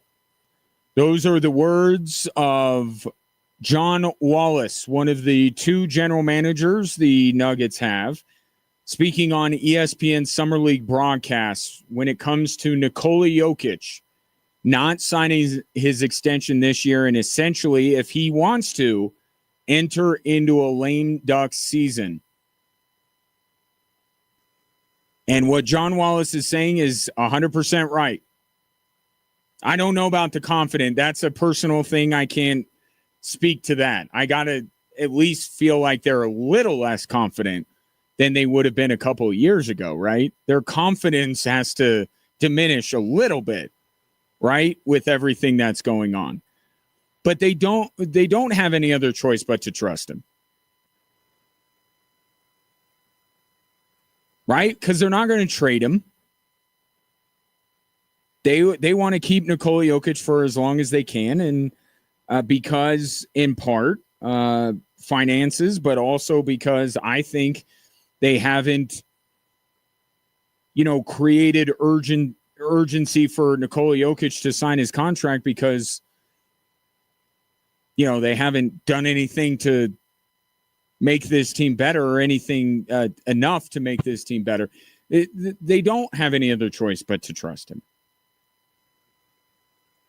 And he says he still wants to be a Nugget for life. Well, a lot can happen between now and then. So I got to imagine it's a little bit more nervy around the Nuggets front office lately, and will continue to be throughout the season because minds can change. And the fact is, after this year, the Nuggets have zero contractual control over Nikola Jokic. He has a player option after this season, and he's an unrestricted free agent the next. So even if he opts in for not this upcoming season, but the next season, he could still walk away. But I was thinking about this in light of Victor Wembanyama taking less money on his extension with the San Antonio Spurs. And I asked it to start the show. Is there any part of you that, not that you're critical of Nikola Jokic for this, but is there any part of you that looks at this situation and say, man, I wish that Nikola Jokic would take a little less money? Because the main motivation behind this is that he gets paid more than any other basketball player in the history of the world if he waits till next year to sign his extension. And it is his right to sign for every dime that he can get from the Denver Nuggets. But isn't there some part of you seeing what Victor Wembanyama did, and you look at the Nuggets and you say they're in this financial quagmire, and Brad Stevens just talked about you can't have two players making up 70% of your cap, and Nikola Jokic doesn't really care about any of it? Should he? Do you wish he would? I think there's got to be some part of you that wishes that Nikola Jokic would take less money. But I think it's a very small part of you because the general consensus is that the Denver Nuggets have not done enough to earn the trust of Nikola Jokic for him to be able to say, here's some money that I'm not going to take, use it wisely. And that ties into the Victor Wembanyama news, because people are saying, like, dude, you're giving up money and trusting the organization. Who knows if they're going to be true to their word? Are they truly going to keep the team together? Are they going to add to it? Now, I guess as long as Greg Popovich is still roaming around the front office because he did this with Tim Duncan, maybe that's where that trust is for Victor Wembanyama. But as I said earlier, things can change. And a lot of people are saying, Wemby, why are you letting them have some money back? And I understand why he's doing it. He's doing it because the NBA has this system in place where if you don't sacrifice financially, you're not going to get back to the NBA Finals. Now, is it unfair that Wemby feels that way or is being put in that position? Absolutely. But that's the reality. But I look at both of these players and I say, good for them. I do, even though it's a couple of different situations. Wemby's taking less than he can. Jokic is taking every dime. I say good for them. It shows that Wemby wants to win. But for Nikola Jokic, I don't see a big reason for him to take a pay cut or take less money. He's the only thing year over year that's right with this team. Why should he take a pay cut? So even though some part of you as a Nuggets fan has to wish that Nikola Jokic would help out the financial situation the Nuggets find themselves in, you quickly go to, wait a minute, he shouldn't. Let them worry about everybody else's contract. That's where they need to do some maneuvering, not with Jokic's. But John Wallace says they feel confident, they trust him, but then at the end admitted they've got no choice but to, because there's nothing they can do unless they're willing to trade Nikola Jokic, and they are not. Story number 2. If you thought that something stunk about Flo Balogun being able to play against Belgium, you're right. Now we know the source of that stench. This was reported yesterday by the Times in the UK, and then coincidentally Dan Patrick talked about it this morning on Extra Sports 1300. A source told him basically the same thing, that the head of the FIFA disciplinary committee, which the head of FIFA, Gianni Infantino, said they're independent. I have nothing to do with this. They make their own decisions. Maybe that's true. But that committee did not overturn Flo Balogun's suspension. It was a member of the committee, the head of that committee, that turned it over. One man, which is supposedly not allowed. There's a reason for committees. It is to come to a consensus, I believe, if I have been taught correctly about the way committees work. But one man unilaterally allowed Flo Balogun to play. And that man just so happens to hail from a country that has many business dealings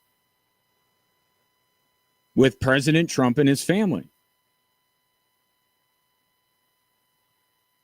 which lends more credence to the idea that FIFA had no intention of going against however many years of precedent when it came to players getting red cards in the tournament. They never overturned those. They never let those guys play the next match. They went against it only after they got a phone call from the administration, which I said at the time, it falls under the category of two wrongs don't make a right. It was an egregious red card. It was not one that should have been given, but there's a way to, go about it. And I didn't like the way that FIFA went about it to overturn it. And I don't like this. I don't like one man on a committee unilaterally overturning this.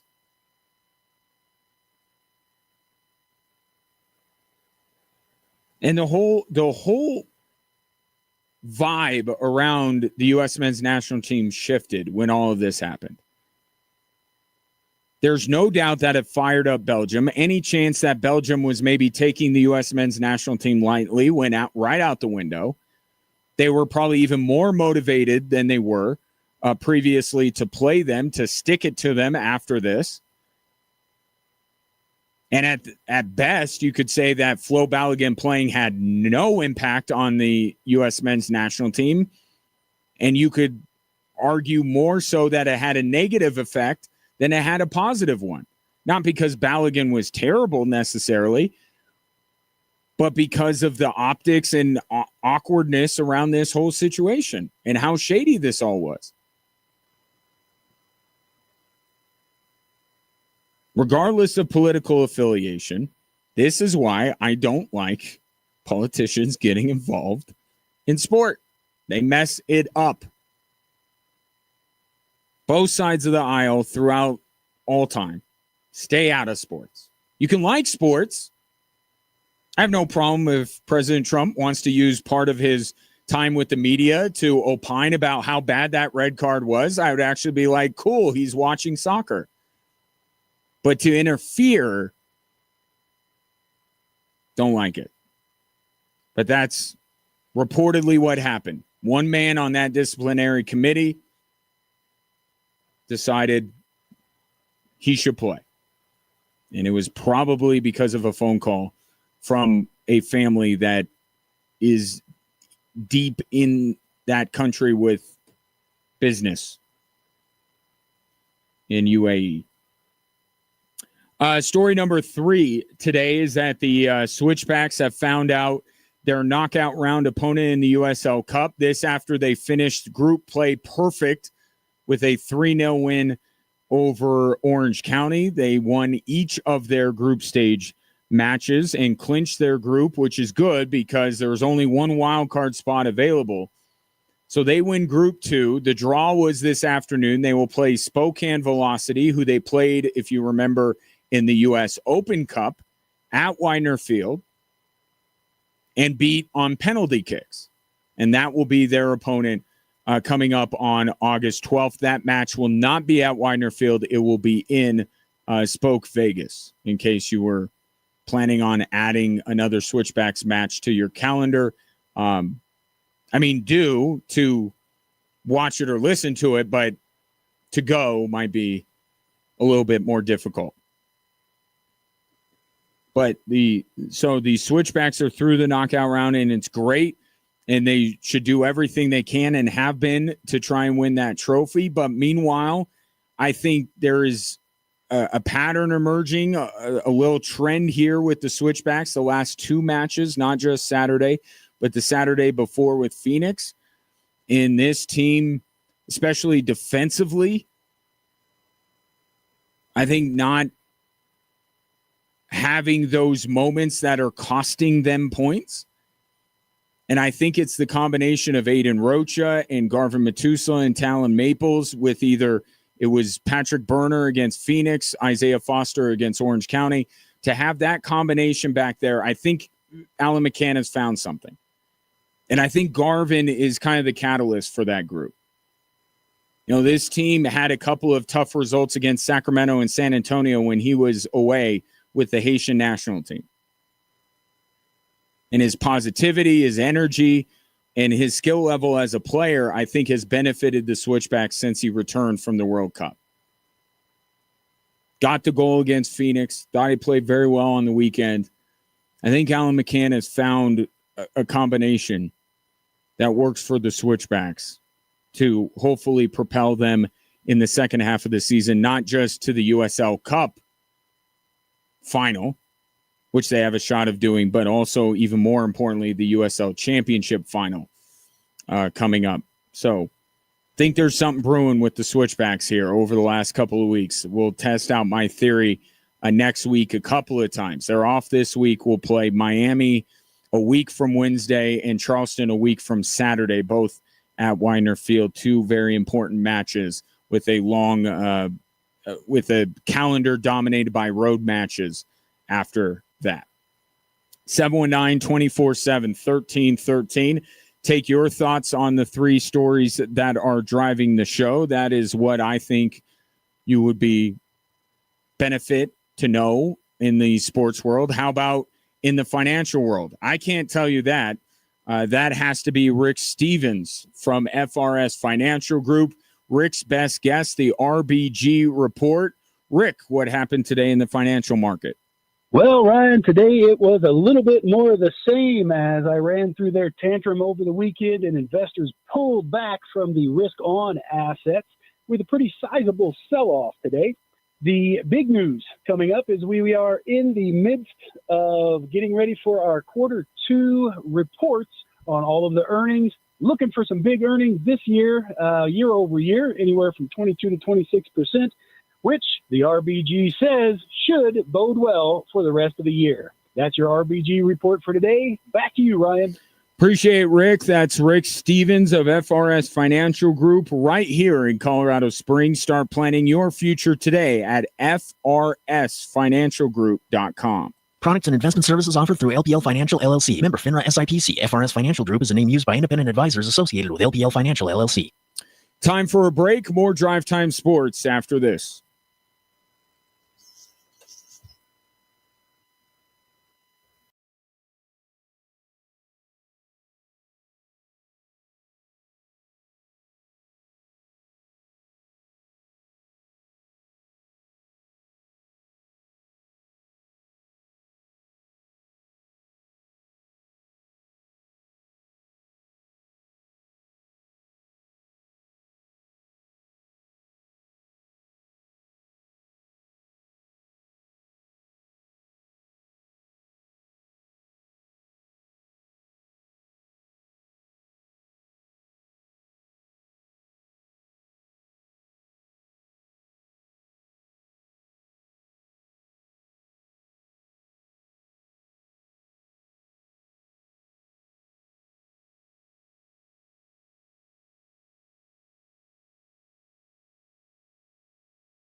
So Aaron Donald's going to be playing with the Rams this season, right?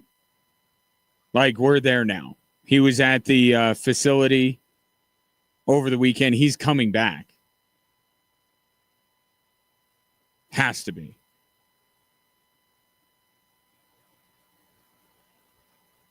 Yeah, Aaron Donald at the Rams facility over the weekend. Just wanted to use it. Just want to use the facility. Yep, Aaron Donald doesn't have the ability to, work out at home. He just needs to use the facility. It has nothing to do with laying the groundwork for his return this season. It's just because he needed a place to work out. That's all. Nope, he's going to come back. I don't know if it's going to be week one.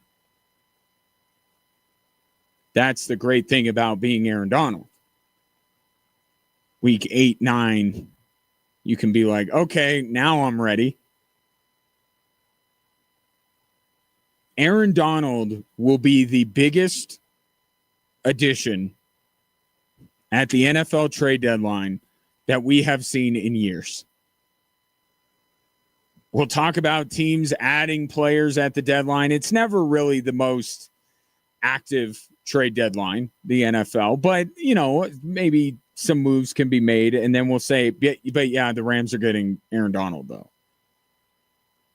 which trumps it. Is Aaron Donald the most, in a world where it's not his teammate or his soon-to-be teammate, Myles Garrett, is there any other move in the NFL more significant than the Rams adding Aaron Donald? Because Myles Garrett's got to beat, obviously.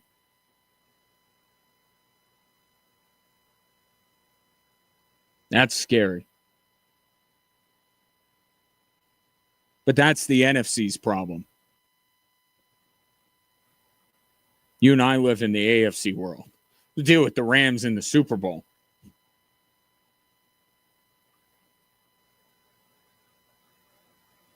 And I know there are going to be the questions of how much does he have left. Don't forget, he walked away early.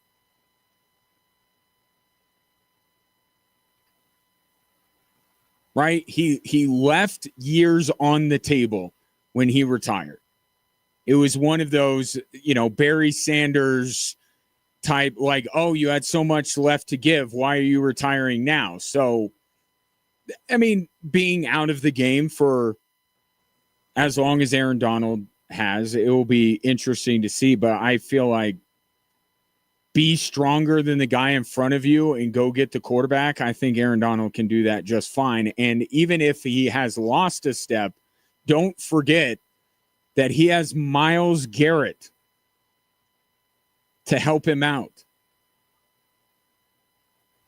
That's why I think it's the perfect situation for Aaron Donald, because he's not coming back to the Rams and then being the guy that opposing teams, load up and scheme, put their whole blocking scheme in for. That'll be Myles Garrett. Can you imagine? It will be fascinating to watch Aaron Donald, X number of years out of the league, against one-on-one coverage or one-on-one blocking.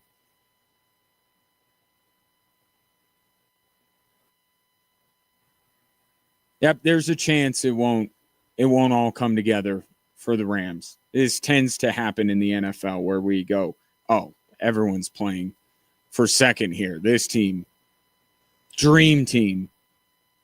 And then something happens and it doesn't work, especially in a sport like the NFL where injuries are so prevalent.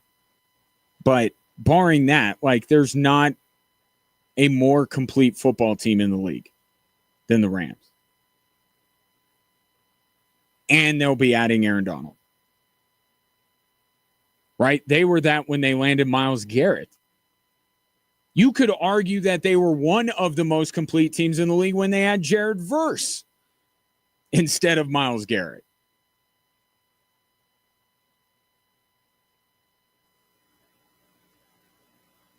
That's a scary, scary team.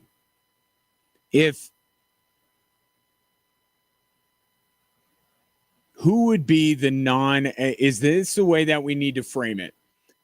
Who is your non-Rams Super Bowl favorite?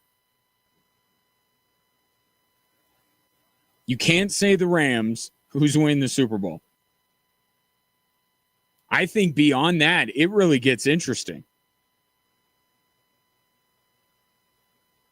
Right? Can Seattle go back-to-back? Kansas City going to bounce back? How about Denver taking another step? Baltimore, I'm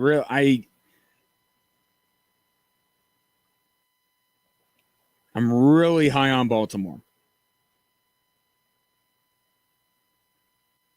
I think Jesse Minter's going to do a great job there.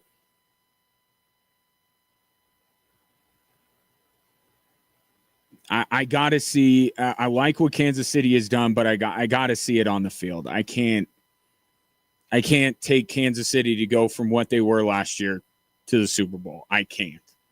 I hope it happens. Trust me, I hope. But I can't sit there and say that. Once you go beyond the Rams, I think you're going to get a lot of different answers. But if you include the Rams, I think most people are going for that. But, yep, it was I think we all knew it was going to happen. And now we're a step, or I don't know if we're a step closer, but here's another thing about Aaron Donald and the Rams that has come up over the weekend that makes it seem more and more likely that he will be rejoining the Rams and coming out of retirement to play with Myles Garrett. Football season coming up.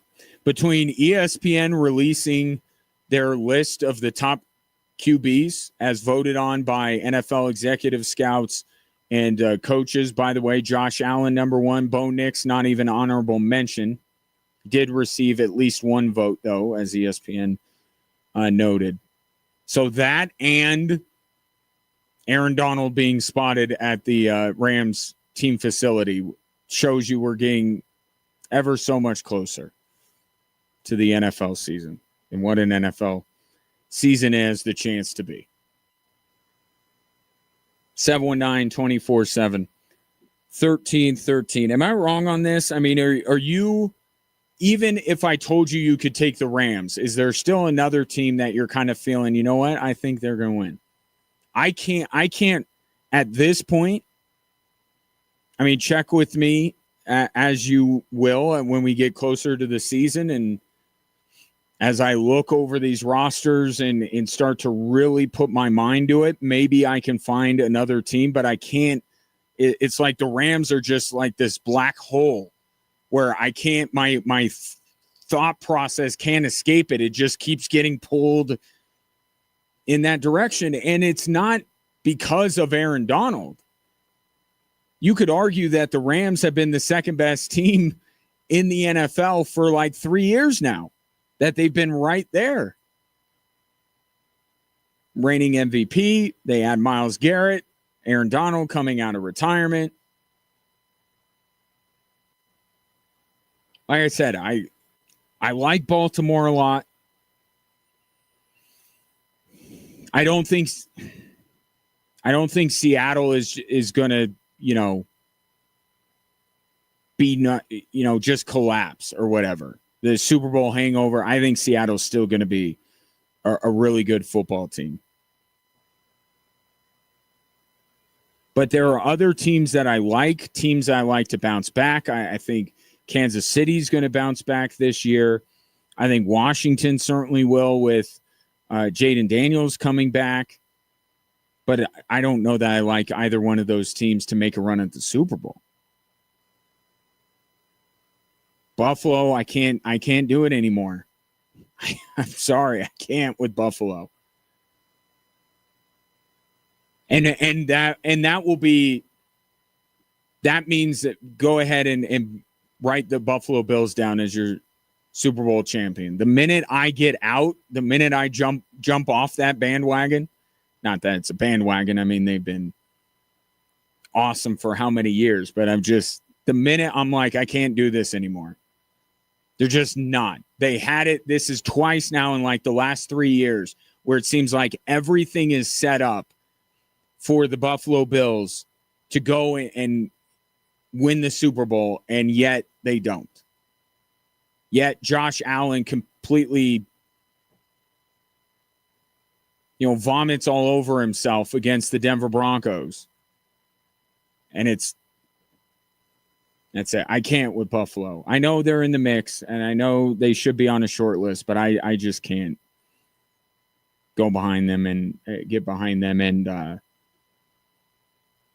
now I'm going with Green Bay. Take your thoughts at 719-247-1313. By the way, did you see? So Seattle gets sold for like $80 billion. Not 80. But they're the new winners in terms of the highest price here. I'll tell you how much they went for. And there's a little trick here to this sale that is unlike any that we've seen in the NFL. I'll explain next on 740 KVOR and Extra Sports 1300.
I think you're getting excited for NFL season. This Aaron Donald news and quarterback list from ESPN has turned our minds to football. A couple of texts coming in because I said that my mind right now, there's a singularity in my brain like in Interstellar, and I'm trying to go around it. I'm trying to see something else on the other side. But that singularity, that black hole is the LA Rams, and I just can't see around it when it comes to who I think is going to win the Super Bowl.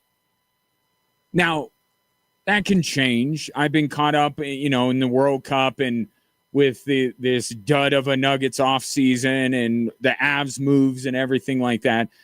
Once I start to get into, all these rosters and everything, then I think I'll be able to. But right now, it's like the Rams are right there and they're occupying all of my headspace. And I can't look past them. Baltimore Rams, does that sound like a good Super Bowl to you? Albert says all LA Super Bowl. And isn't the Super Bowl itself in the greater Los Angeles area? So Albert, one guy not completely out on Justin Herbert.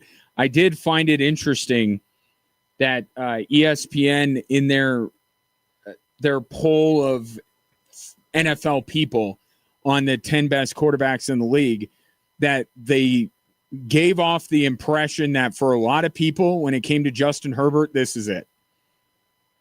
This is it. If Justin Herbert doesn't make something and that something changes from person to person, then you'll see Justin Herbert plummet. Like, this is the point.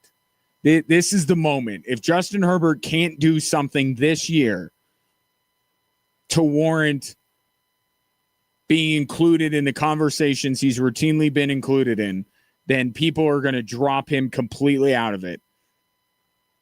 I did find that very interesting. Others would say, why aren't we there yet? Albert's not there yet. The NFL's not there yet. I'm not there yet.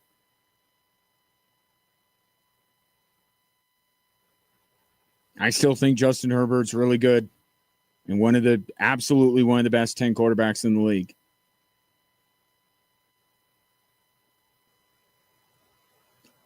This coming from, I like this from Eric. I mean, I don't like it, but I like Eric's mind going to a different spot with this. The NFL is going to make sure Aaron Rodgers goes out on top, just like they did with Peyton Manning. Wait a minute, Eric. What are you saying? What are you saying about the Broncos title in 2015? What are you implying?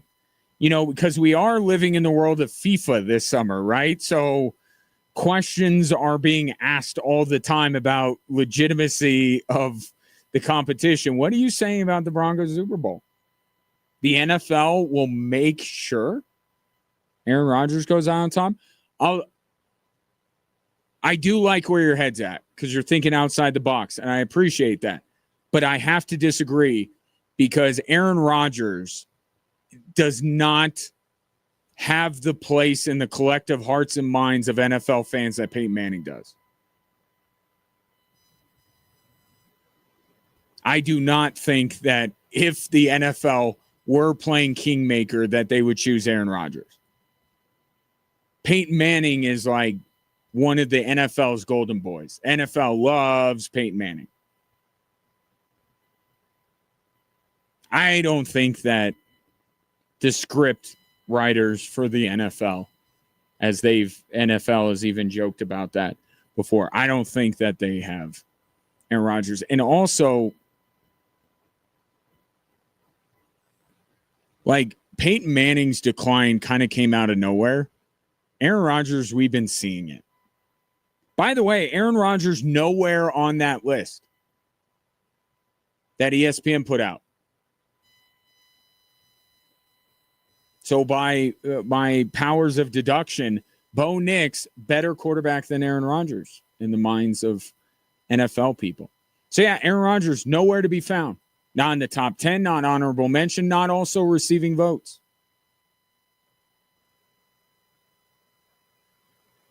Interesting.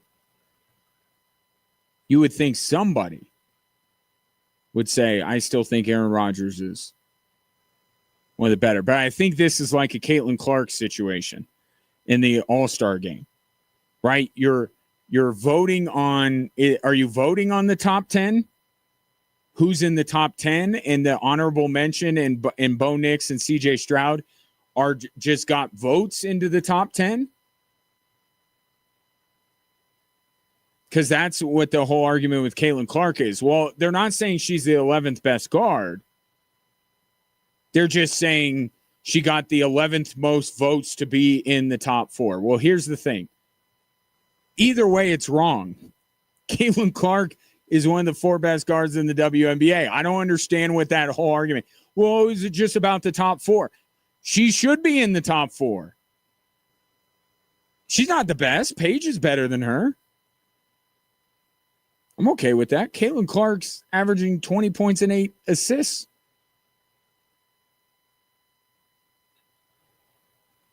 Such a weird thing to argue last week, wasn't it? But it is the summer. We go into some interesting territory during the summer. But anyway, Aaron Rodgers, not among those. Eric clarifying, says, I'm saying the Broncos had no business being in that Super Bowl, let alone winning it. That team was not good. I mean, their defense was. I would agree with you on the other side of the football. But that defense was something special. Carolina should have beat them. I will agree with that. Carolina, top to bottom, was the better football team. But Cam Newton, I think that's what happened. Cam Newton, not playing at the level he needed to win that football game. Carolina was the better team. And they beat the New England Patriots to get there. They beat Brady. That defense was really good. The offense, I'm totally with you. Yeah, I can't see it. I like that you're thinking outside the box. I don't see any way that Aaron Rodgers goes out, rides off into the sunset, and the Pittsburgh Steelers win the Super Bowl. No way. But we'll see. That's what we're all waiting for. We'll love to find out. So I said before the break that there was something interesting about this sale of the Seattle Seahawks. So they were sold to Vinod Khosla, who was a limited partner with the San Francisco 49ers. And now bought the Seattle Seahawks. His wife is going to be the owner of the team. He's going to run it. But two things that are interesting. One, $9.612 billion. The Broncos went for 4.65. In 4 years, August of 2022 to July of 2026, we have seen franchise valuations or franchise sale prices double. More than double. You have to wonder, is there ever going to be a point where it goes back the other way? Is there ever going to be an NFL team for sale that prospective owners just go, yeah, that's too much? I don't think there will be. But what I do worry about is something that if you're a soccer fan, you know very well. Sovereign wealth,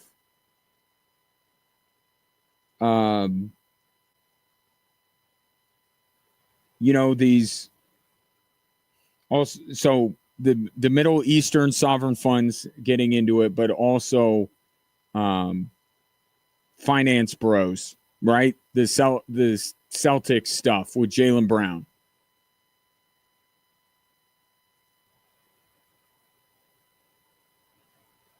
Those kind of entities coming into play to help buy these teams and the impact that they will have. But yet I say that, yeah, the Broncos allowed Condoleezza Rice to buy into the team, Lewis Hamilton, but essentially Greg Penner just bought it. Or Rob Walton bought it. Right? A singular family bought the Denver Broncos. No private equity, no sovereign wealth. It just a family bought it. And a couple, the Kosla, husband and wife, just bought the Seahawks for almost $10 billion.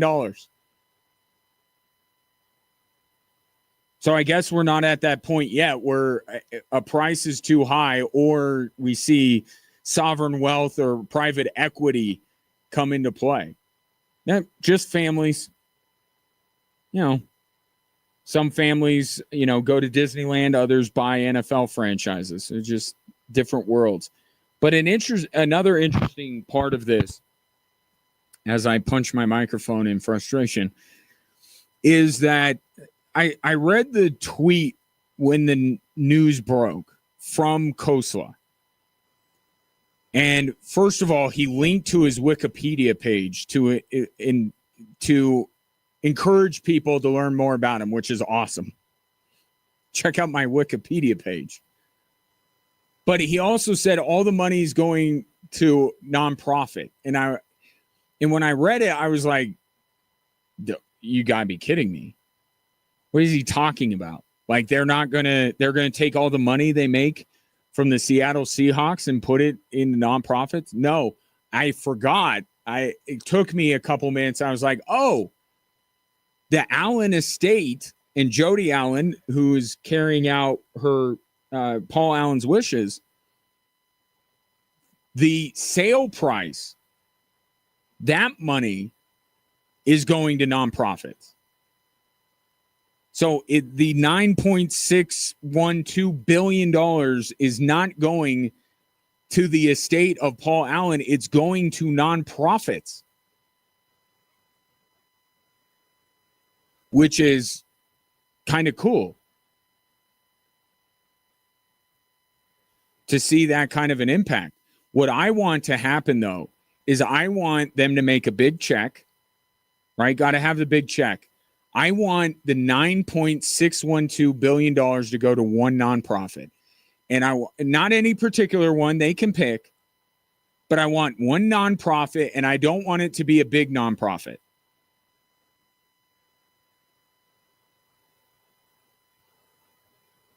And I don't know but like some small nonprofit that's just has a shoestring budget, but is doing great work, like maybe, some kind of, small church or something, outreach. I'm not talking Salvation Army or Red Cross or any of these major entities. And they do great work. I just want $9.612 billion to be handed to one tiny little nonprofit and see the look on the person's face who runs that nonprofit. That probably won't happen. It's probably not practical. The wealth should be spread out through the Pacific Northwest. But wouldn't that be amazing? We're presenting you with a check for $9.612 billion. So that's kind of cool. But Seattle has a new owner. And it's funny. I latched on to the money's going to nonprofit because I didn't really care who he was. Sounds like a cool dude. Seems like he does a lot of philanthropic work. seems like a smart guy as well. But I didn't really care about that. I cared about the money going nonprofit. Well, everyone in the replies, because many Seahawks fans or Sonics fans, don't move the team. Don't move the team. That's all they were worried about. They didn't care who the money going to nonprofits. They didn't care who this dude is. Don't move him. And I feel terrible. I don't know what that's like to have, because the Colorado Rockies moved before I was born. So I don't know what that feels like to be a fan of a team and have that team taken away. All these years later, Seattle fans, even as entrenched in Seattle as the Seahawks are, Seahawks fans are like, just don't move them. I don't think they're moving. I think they're going to be around Seattle for a long time. Appreciate your patronage on this Monday, and especially your interaction. You always make the show better. Enjoy the rest of your evening, and we'll reconvene tomorrow at 3 on KVOR and Extra Sports 1300.